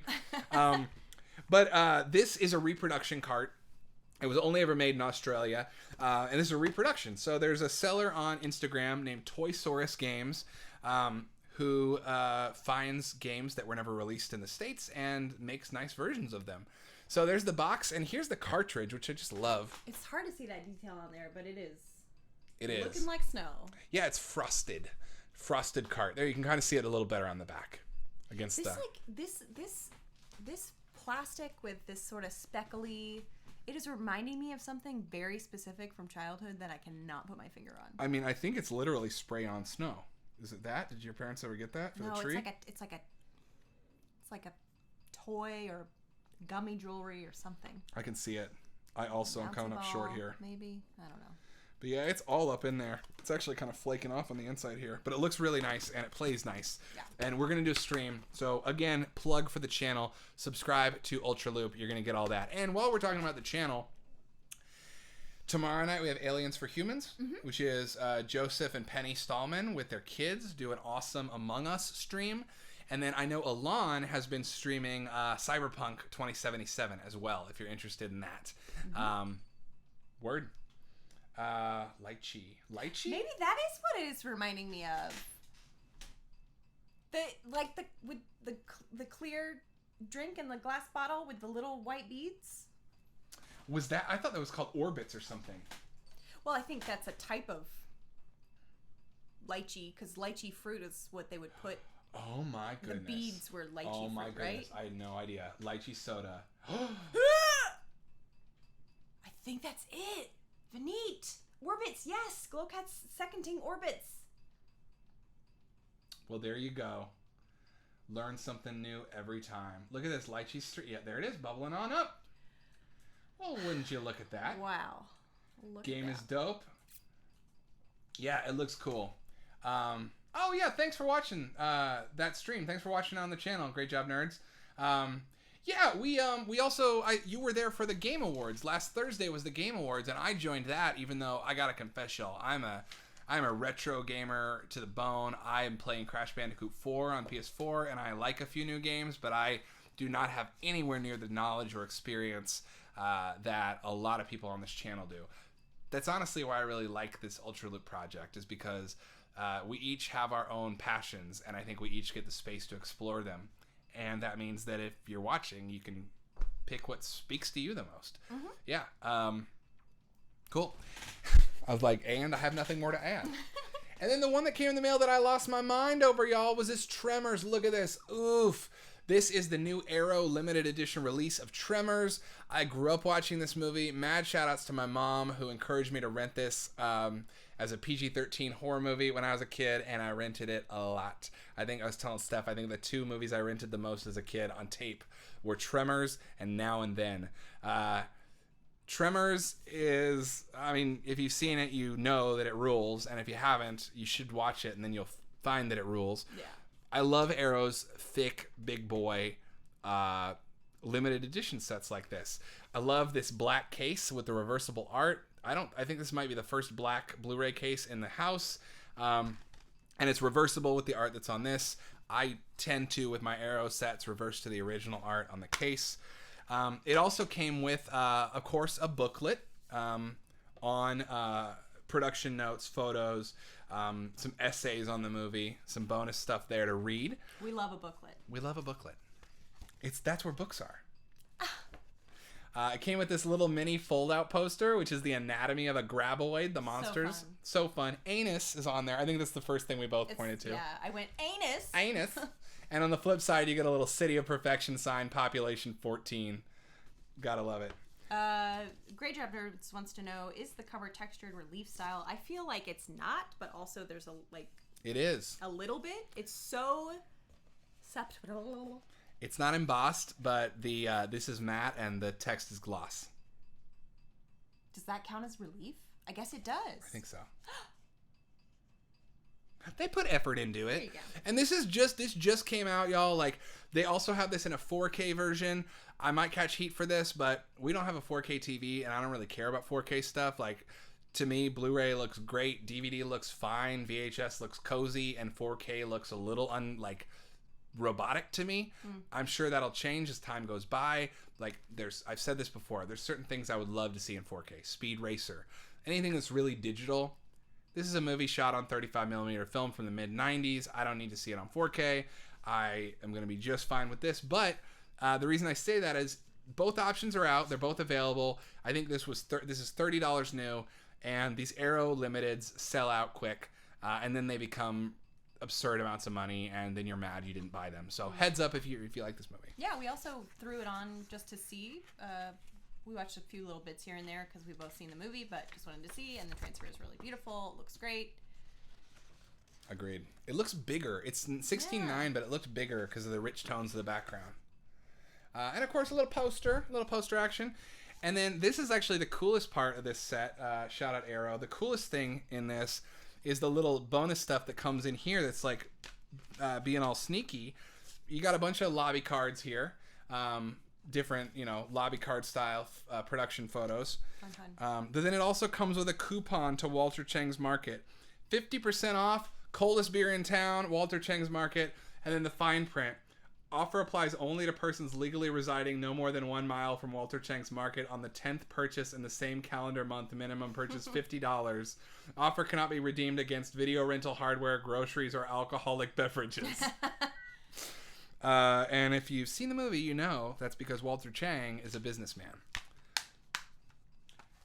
It's a long one, but maybe favorite Godzilla movie. Shin Godzilla. Y'all, Shin Godzilla. Oh, you're right, Vineet. I do have Shin Godzilla in a black case. What a fantastic movie that is. I think I gave Shin Godzilla a spot in the top 10 for my top 30 movies of the teens list. And I really tried to be super comprehensive with that list and really thoughtful. And I think Shin Godzilla is, I won't use the M word, but I think it's a fantastic film. It might be an M word, but I'm trying not to over Masterpiece. Masterpiece! I don't want to say it's masterpiece. Masterpiece. Word. And that takes us to the end of New Arrivals, y'all, which means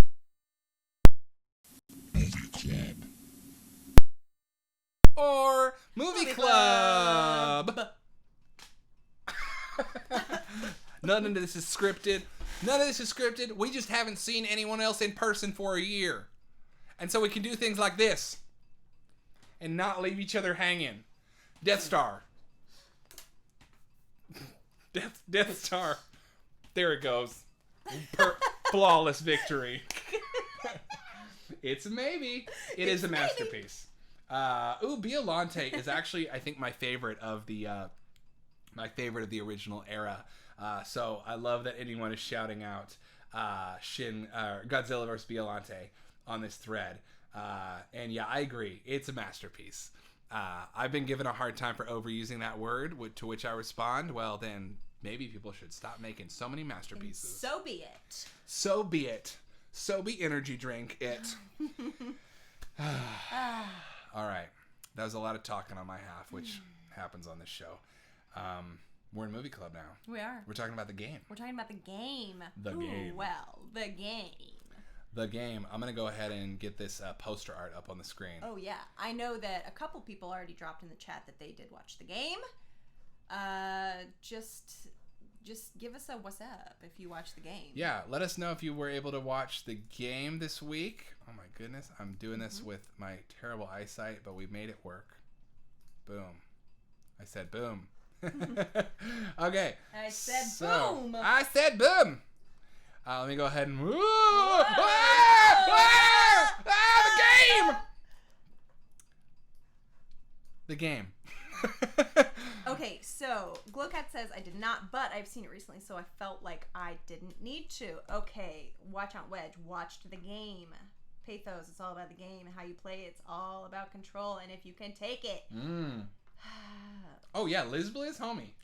Liz Blizz is the only sorbet flavor I've had. Is that like a blue raspberry? No, it's white and it tastes like pina colada, and it's called Liz Blizz, and it's got a snowboarding lizard on it, and I was drawn to it because I played ice hockey and snowboarded in junior high and thought it was for me. And the guys on my hockey team said, looks like jizz. And I said, you are immature. Sick burn. Well, you are immature, which is Beneath, factually true, but also Liz jizz. Okay. Okay, so I feel like, do we need to do a full disclosure here? Full disclosure. On the game. No, I think it's fresh in our minds. Okay, cool. But it sounds like, just to recap, Wedge watched it. Pathos has seen it. Glowcat didn't, but it's fresh. Anyway, the game. Okay, wait. Tony G. Wiz says I had to stop the game over and over, yelling at the screen through pillows. Curse the creator. Wait, is this the first... Did we establish last week this is the first time watch for Tony G. Wiz? Yes, I think it is. Oh my goodness. Will did not. Holdenwook did not watch it, but recognizes this cover and is prepared to pass judgment. Let's throw this into context, y'all. David Fincher had just come off of 7, and like I was saying earlier, I always think of this as pre-7. I know. It feels like a smaller movie. It does. It's weird. It feels more like what you might call a minor work. Mm-hmm. Like it's more intimate. It's one person, and it feels almost like a little more freewheeling than I'm used to from Fincher. And contrasted to 7, which is like tight as a drum. Yeah. But I mean, I feel like the game, it kind of plays the game with you because it feels that way, but it's so meticulous. Yes, it does. That's true. It feels like it's taking you on the journey. That's true because David Fincher is such a Swiss watch of a filmmaker. It's supposed to feel unwieldy because you're feeling out of control at the same time, going, wait, what? Look over here. Oh my God, huh? Jumping into a dumpster. Okay. For sure. That's a really good point. At some point, if we do the show for long enough and if we're successful doing it for a long time, people are going to start supercutting the things we say a lot. I was just thinking. I just said that's a good point, and I was like, oh my God, what if I could go through and find every time I said that. Okay, so Fincher wanted to make this before 7. I think that tracks. 7 feels bigger. I mean, it is bigger.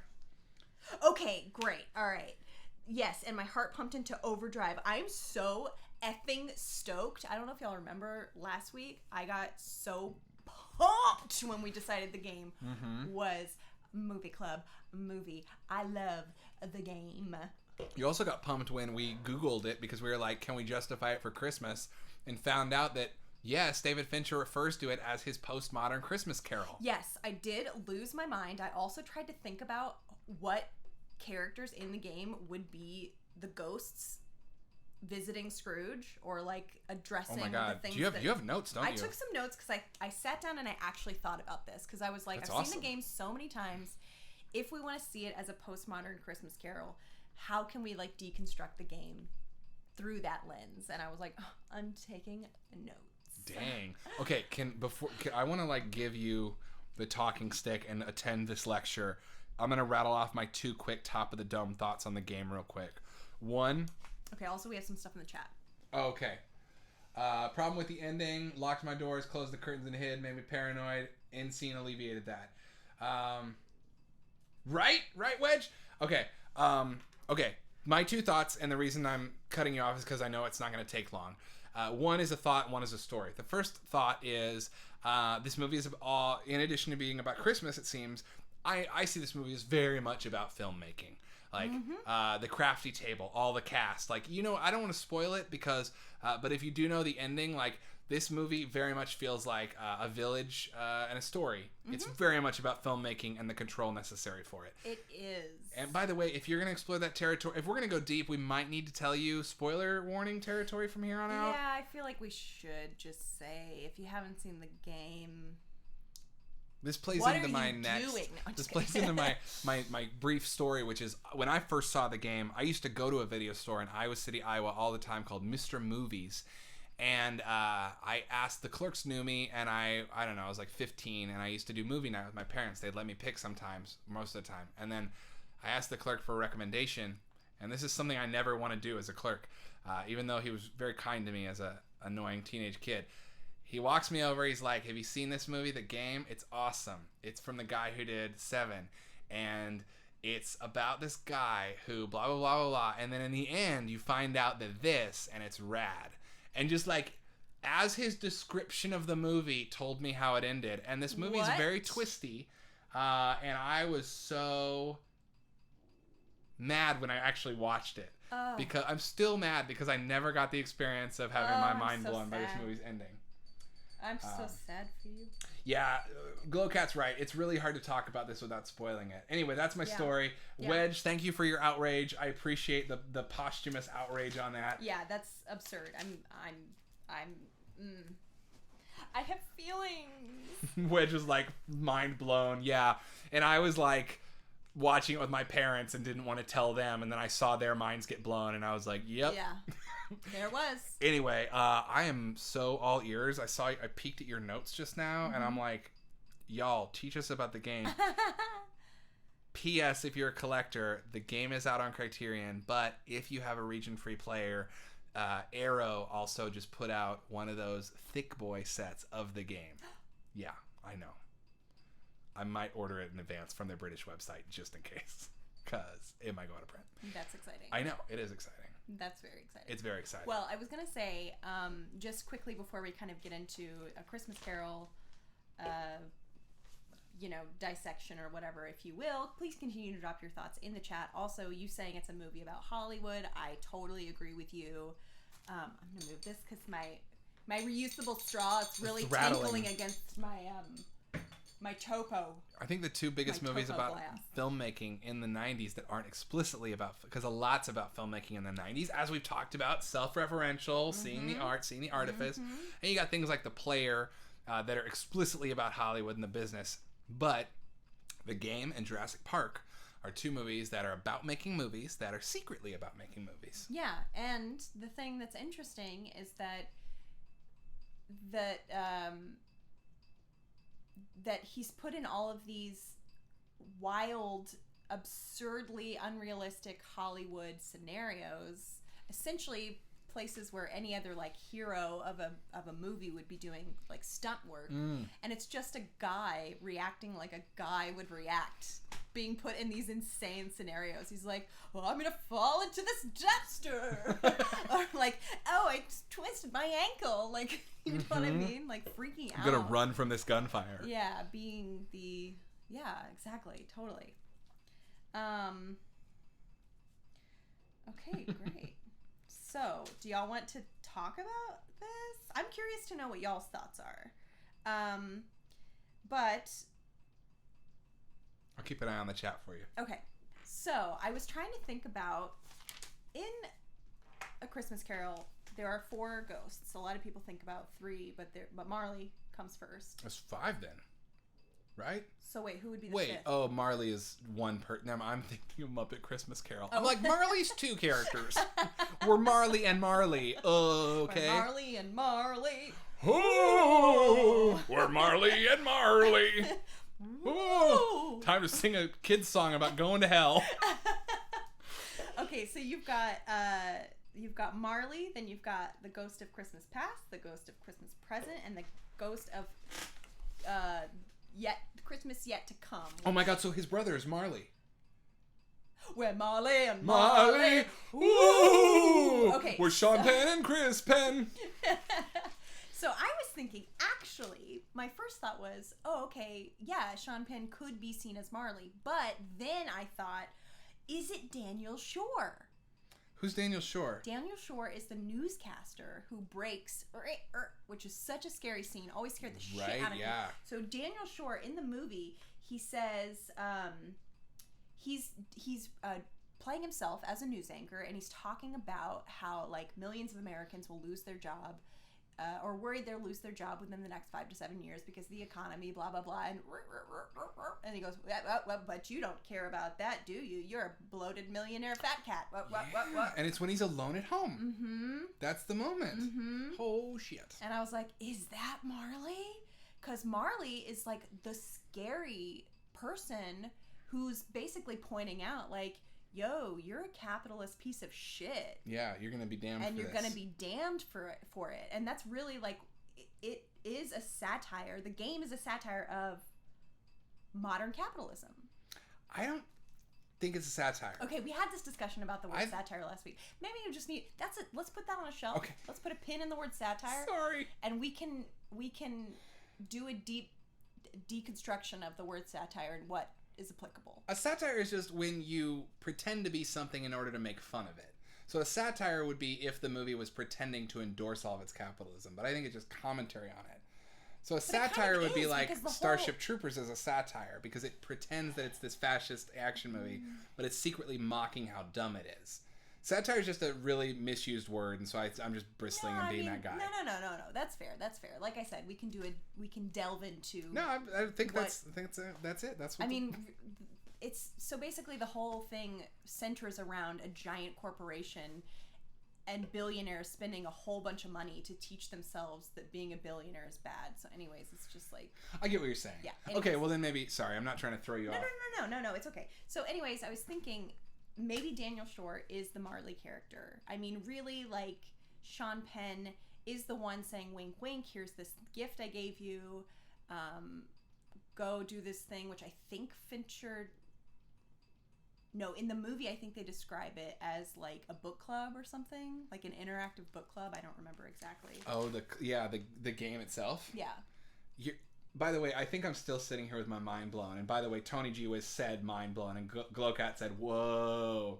I think your Daniel Shore as Marley is like an incredible read that would never have occurred to me. That's why I'm sorry for giving you shit over the word satire because I'm following up being like, oh shit, you should write a book on this. No, it's okay. I think that maybe, okay, so moving on to the Ghost of Christmas Past, I was thinking of so he keeps having flashbacks to the memory of his father and the memory of his father's death. So I was thinking of like almost like the ghost of his father's memory being the ghost of Christmas Past. It's the thing that haunts him. Now in the original story it's more so about like sentimentality of being like, oh look, you were a child and yeah. But in this story, it's like, oh look, you were a child. Your childhood was destroyed. Your family structure is terrible. Like this is what. Because what is Ebenezer Scrooge doing, if not confronting the trauma of his childhood? Exactly. Because even in Christmas Carol, it's not like your childhood ruled. Oh no. It's like you're sitting alone in this class waiting to be picked up. Generational trauma. Yeah. Fuck. So if the ghost of Christmas Past is the memory of his father's death haunting him. I mean, that totally plays into, his current state of being, his current state of mind. Okay, so let's get into the Ghost of Christmas Present. I would argue the Ghost of Christmas Present in the story, A Christmas Carol, is really the thing that puts the lens on the everyman. Yeah. The person who's looked over. It also is the thing that evokes generosity and empathy in Scrooge. I think maybe the Ghost of Christmas Present is Christine, who's the waitress. Interesting. Oh, yeah, because she's like, he spills the wine on her. She's like, fuck, I don't just get to buy another one of these. Yeah, she's like, I work for garbage money. Like, how dare he's like, wait, what? Huh? Like, but also she kind of gets him to sort of start feeling like alive again, sort of like feeling, because the Ghost of Christmas Present is also about the Christmas spirit, like imbuing the spirit. And so she's sort of imbuing that spirit back into him while also making him empathetic towards the plight of the everyman. Shit, dude.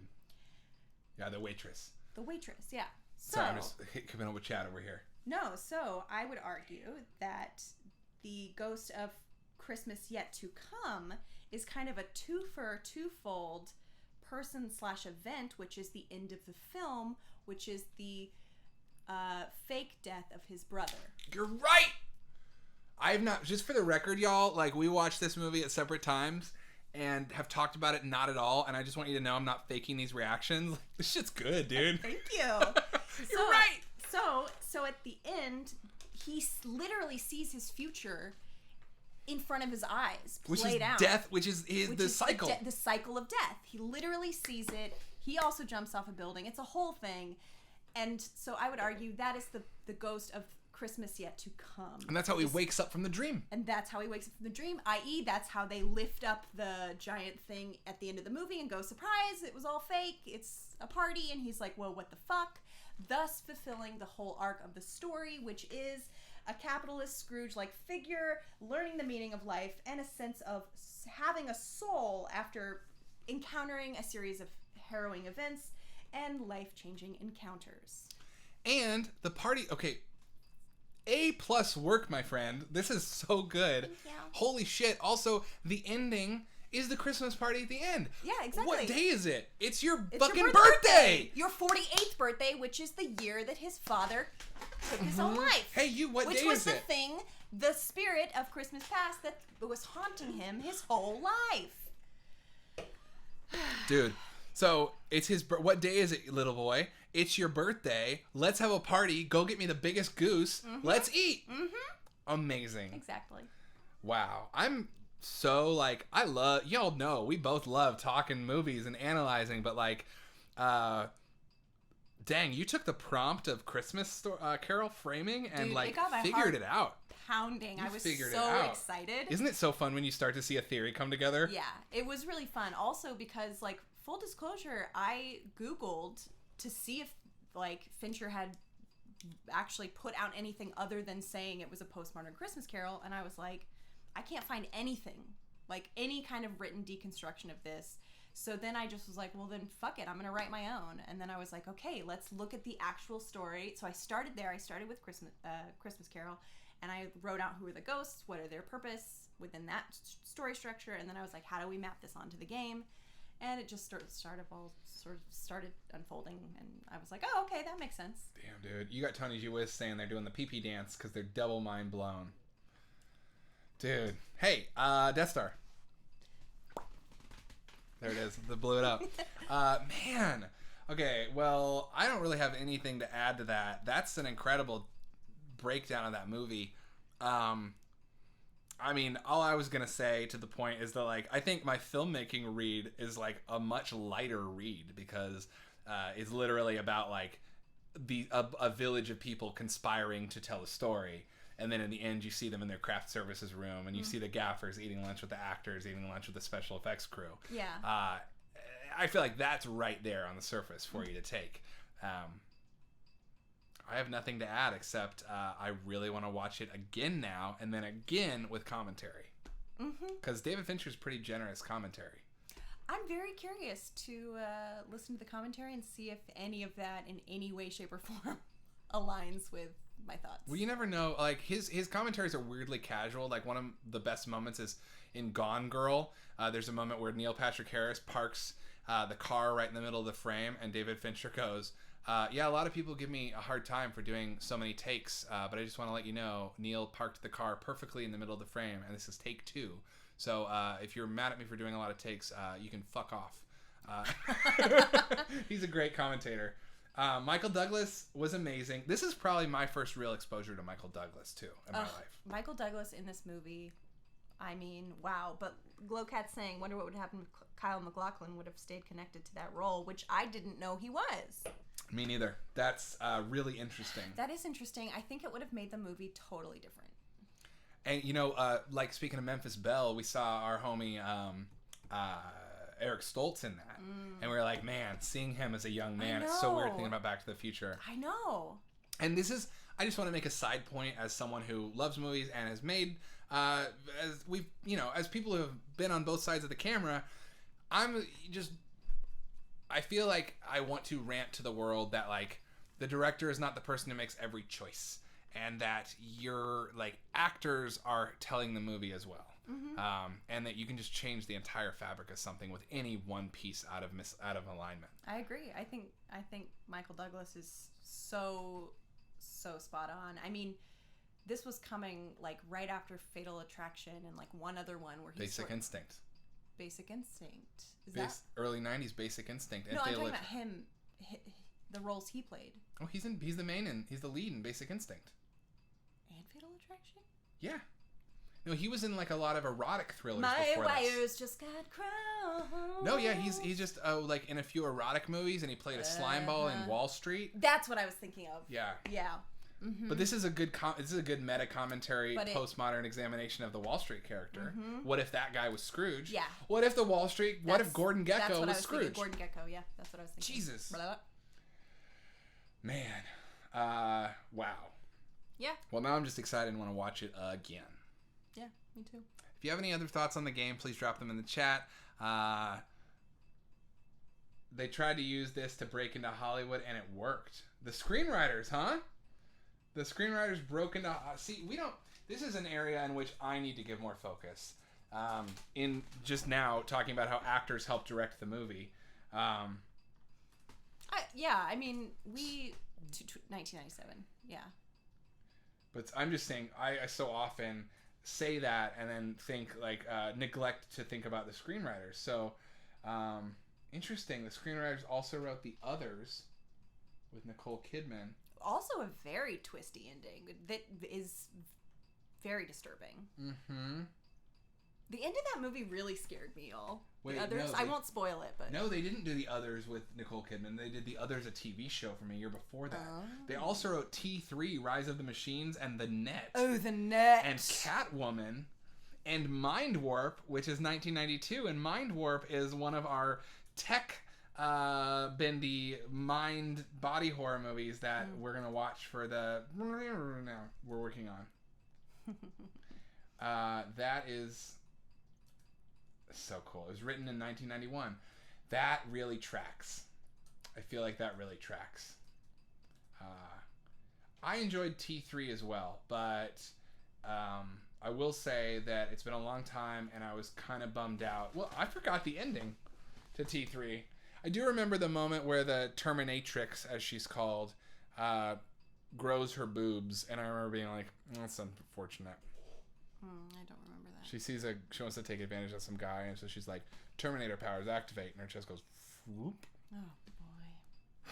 What are you gonna do?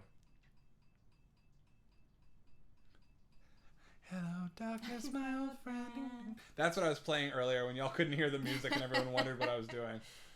They do kill Sarah Connor off screen in that movie. That's straight disrespectful. That's fucked. Interesting choice for favorite Michael Douglas movie. Great job, nerds. I've never seen The Ghost in the Darkness. The Ghost and the Darkness are two names of lions. The Ghost and then the Darkness. And it's a movie about African lion hunters. Michael Douglas and Val Kilmer. And it's about lion hunters. And there's a documentary from around the same time that's about the real thing, but it was man-eating lions that were picking off humans from villages. Interesting movie. You're cute. The Lion Hunters of Tsavo. That's right. That documentary is The Lion Hunters of Tsavo. Thank you, Vineet. It's a book. A book. Dang, a book. So that's that came inside the DVD, right? Man-eating lions based off true story. Yep. Oh, you're good. You're good, Tony. It's great when we all mind meld here. Okay, look. We have a pizza to order. We've got a pizza to order. We got to get some rest.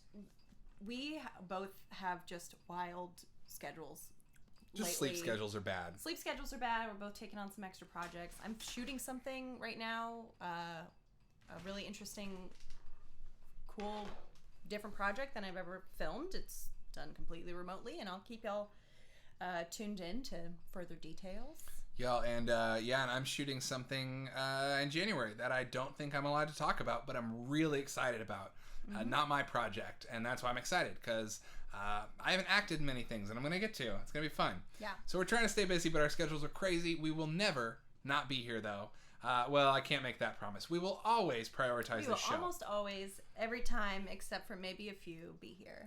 Even if we pop in just for a second to say, what's up, we can't do it tonight on our phone. We'll always touch base, because we want to be consistent. We want to be here every Tuesday at 7-ish to be on the stream. Let's do... Well, speaking of every Tuesday, let's get into staff picks and talk about our plans for next week as far as...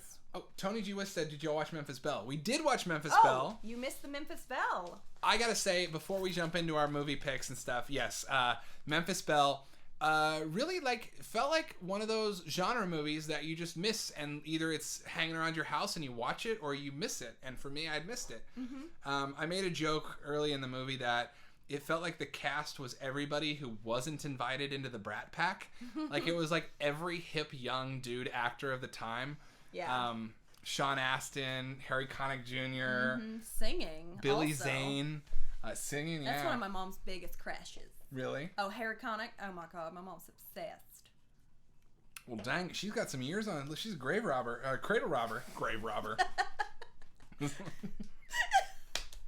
She had the Harry Connick Jr. albums. Oh, Tony G. Wiz, we can still talk about it. You didn't totally miss it. We if you want to scroll up, Pathos told an incredible story about his grandfather. Yes.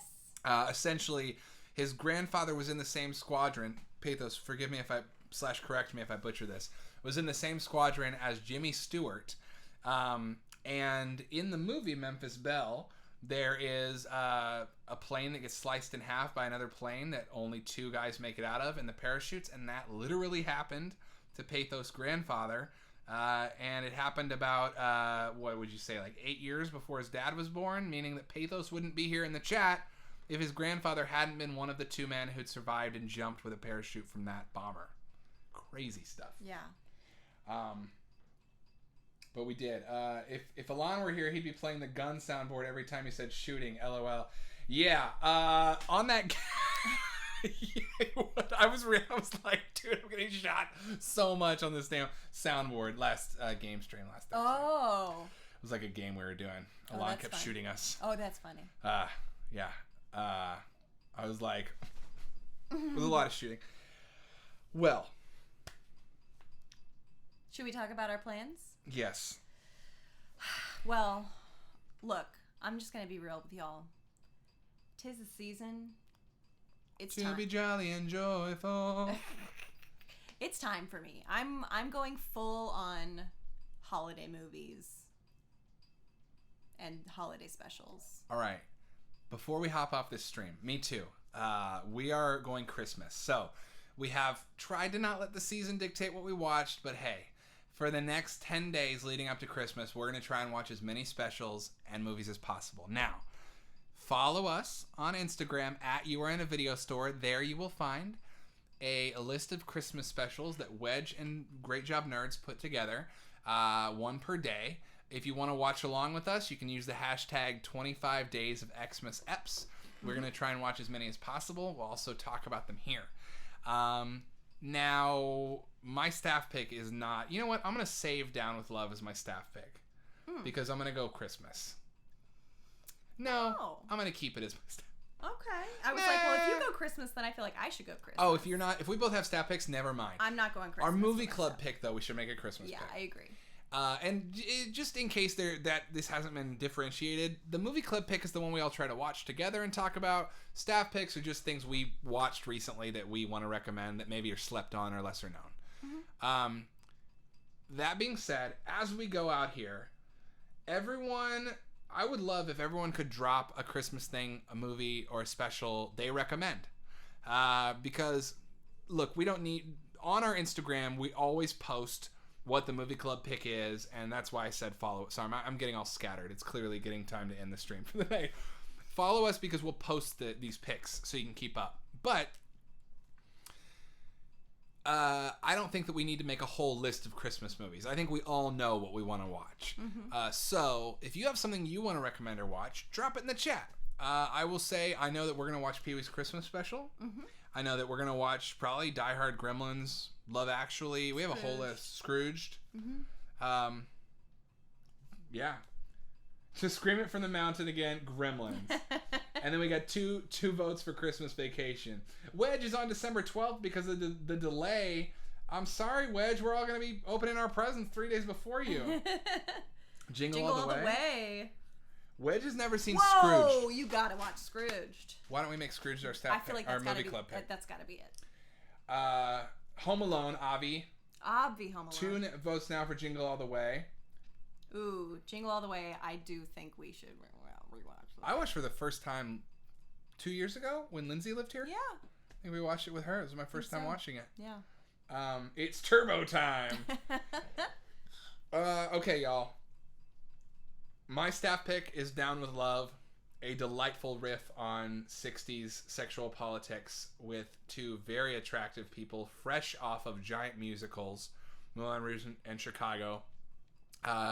Just filling the screen with pastel colors, horniness, and tight script writing. Love it. Down with Love. Down with Love. Looks like we got some, speaking of love, some love for Krampus in the chat. Some Christmas horror right there. Yeah. Okay, my staff pick is Disclosure. Oh, yeah. We were, earlier in the stream, we were kind of talking about, gay panic and transphobia in early aughts / across the board in comedy. Disclosure is a great documentary. I think it's still streaming on Netflix about trans representation in Hollywood, told by trans activists and actors. And it's really great. And there's a lot of discussion right now around sort of like queer representation and trans representation in Hollywood, and what actors should play what roles, and the differentiation between the trans narrative and the queer narrative. It's really interesting, something to look into. Highly recommend Disclosure. It's a great doc. That's my staff pick. Oh, great job, nerds. There is a Michael Douglas, Demi Moore movie called Disclosure. Oh, well. 1995 on that one. This is 2020. Yeah, you watched it once. Mm-hmm. Then you said, Adam, you'd love this. Mm-hmm. We watched it. I loved it. And I got to tell you, not only is it super educational about Hollywood, so I want to co-sign your pick, but I also want to tell you it's got a lot of Wachowski content in it. Mm-hmm. You know how we feel about the Wachowskis around here. We do love the Wachowskis. Yeah, no, it is. No, you're not. It's okay. I think that we can support a documentary about trans representation in Hollywood while also acknowledging the coincidence that it shares a title with a guy actor we've been talking a lot. I agree, and I think Locat is saying that they've seen it. It's super good. Disclosure, my favorite docs of the year. That's great. I'm so happy you've seen it. Hell yeah! I think it's essential watching for any film fan or just in general. Yeah, and while we're on the subject of film history and representation, Pioneers of African American Cinema. If you're a collector, it's like $40 Blu-ray box set. Rules. Mm-hmm. And I'm just one more time gonna drop the link to Glowcat's The Mixtape, which is also available digitally for those of you without VCRs. VHS players. Without VCRs, of course. And just a super fun thing if you want to lay back on the couch and have something to relax with. So fun. What's our movie club pick? Scrooged, right? Scrooge. Are we down with Scrooged? Because I saw a lot of votes in here. Well, okay. So just to go through. Oh, okay. Should we just? Well, I don't think we need to vote it out necessarily because everyone's gonna watch whatever Christmas stuff they want. That's true. But we do have some recs, and I say we all try to watch something from someone else's rec list that we haven't seen. Ooh. Because then we can all have something to talk about next week. So we got Christmas Vacation, Gremlins, Jingle All the Way, Home Alone, Scrooged, Krampus. So I know that I'm going to try and watch Krampus because that's one of those that I haven't seen. Looks like we got yes, Scrooged, I could Scrooge, yes, Scrooged. Looks like we're picking Scrooge. You find your joy and you hold on to it. All right? We're going to watch Scrooge. What a follow-up to the game. Oh my God, right? Basically, same story. Post-Matin Christmas Carol. Mm-hmm. Oh yeah, because if the game is Pomo, then we go back a little further and we're getting the maybe meta. It's also a meta Hollywood. It is a meta Hollywood Christmas Carol, but it's not. I don't know. Okay, been a long time since I knew my shit about art theory designations, but I don't think it's technically postmodern. I think it is maybe self-reflexive. Yeah. and then Pomo, so we're going back in time. Yeah. Fun. It's all. What's the post-ironic Christmas Carol? Like the post new earnestness. I don't know. I gotta get on Wikipedia and read some shit. Maybe we'll come with a list of lesser known and or speculative Christmas Carol adaptations a la the game next week. Yeah, that'd be fun. And also, we love a good horror movie. We'll probably watch Silent Night, Deadly Night 3. Ooh, yeah. Yeah. And we're going to watch Don't Open Till Christmas, which is an Australian slasher about a killer who kills Santas. And Christmas Evil. Mm-hmm. And we're going to have something to talk to you about, Glowcat, Christmas Evil. Cool. Well, y'all, Silent Night, Deadly Night 5 is the best one. Glowcat, I'm looking for 4 and 5 on tape to complete the set. Are there really 5? There are 5, but the first 3 are an arc, and then 4 and 5 standalone Christmas horror stories with same title, Halloween 3 style. Okay, I'll find a copy because I love the cover for Silent Night, Deadly Night 5. It always scared me as a kid. It's the one with all the toys with glowing eyes, like toys that come to life. Yeah. Ooh, I'm excited about that. I think it's Mickey Rooney makes killer toys. We'll find it. All right, cool. Disclosure, Down with Love, and Scrooged. We will be back next Tuesday at 7, 3 days before Christmas, to really get into the mood. We're going to come back with a themed out show. Yep.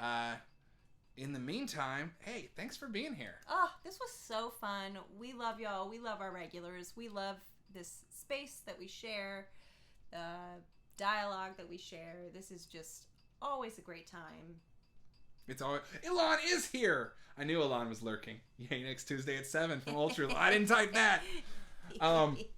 Cool. Wedge, if Bill Murray is your spirit animal, well then I tell you what, you're gonna get in touch with a deeper part of yourself. We will see you all with a box of tissues, ready to extol the virtues of living a joyous, loving life 1 week from tonight. Until then, you have been in a video store. We gotta close up for the night and go home.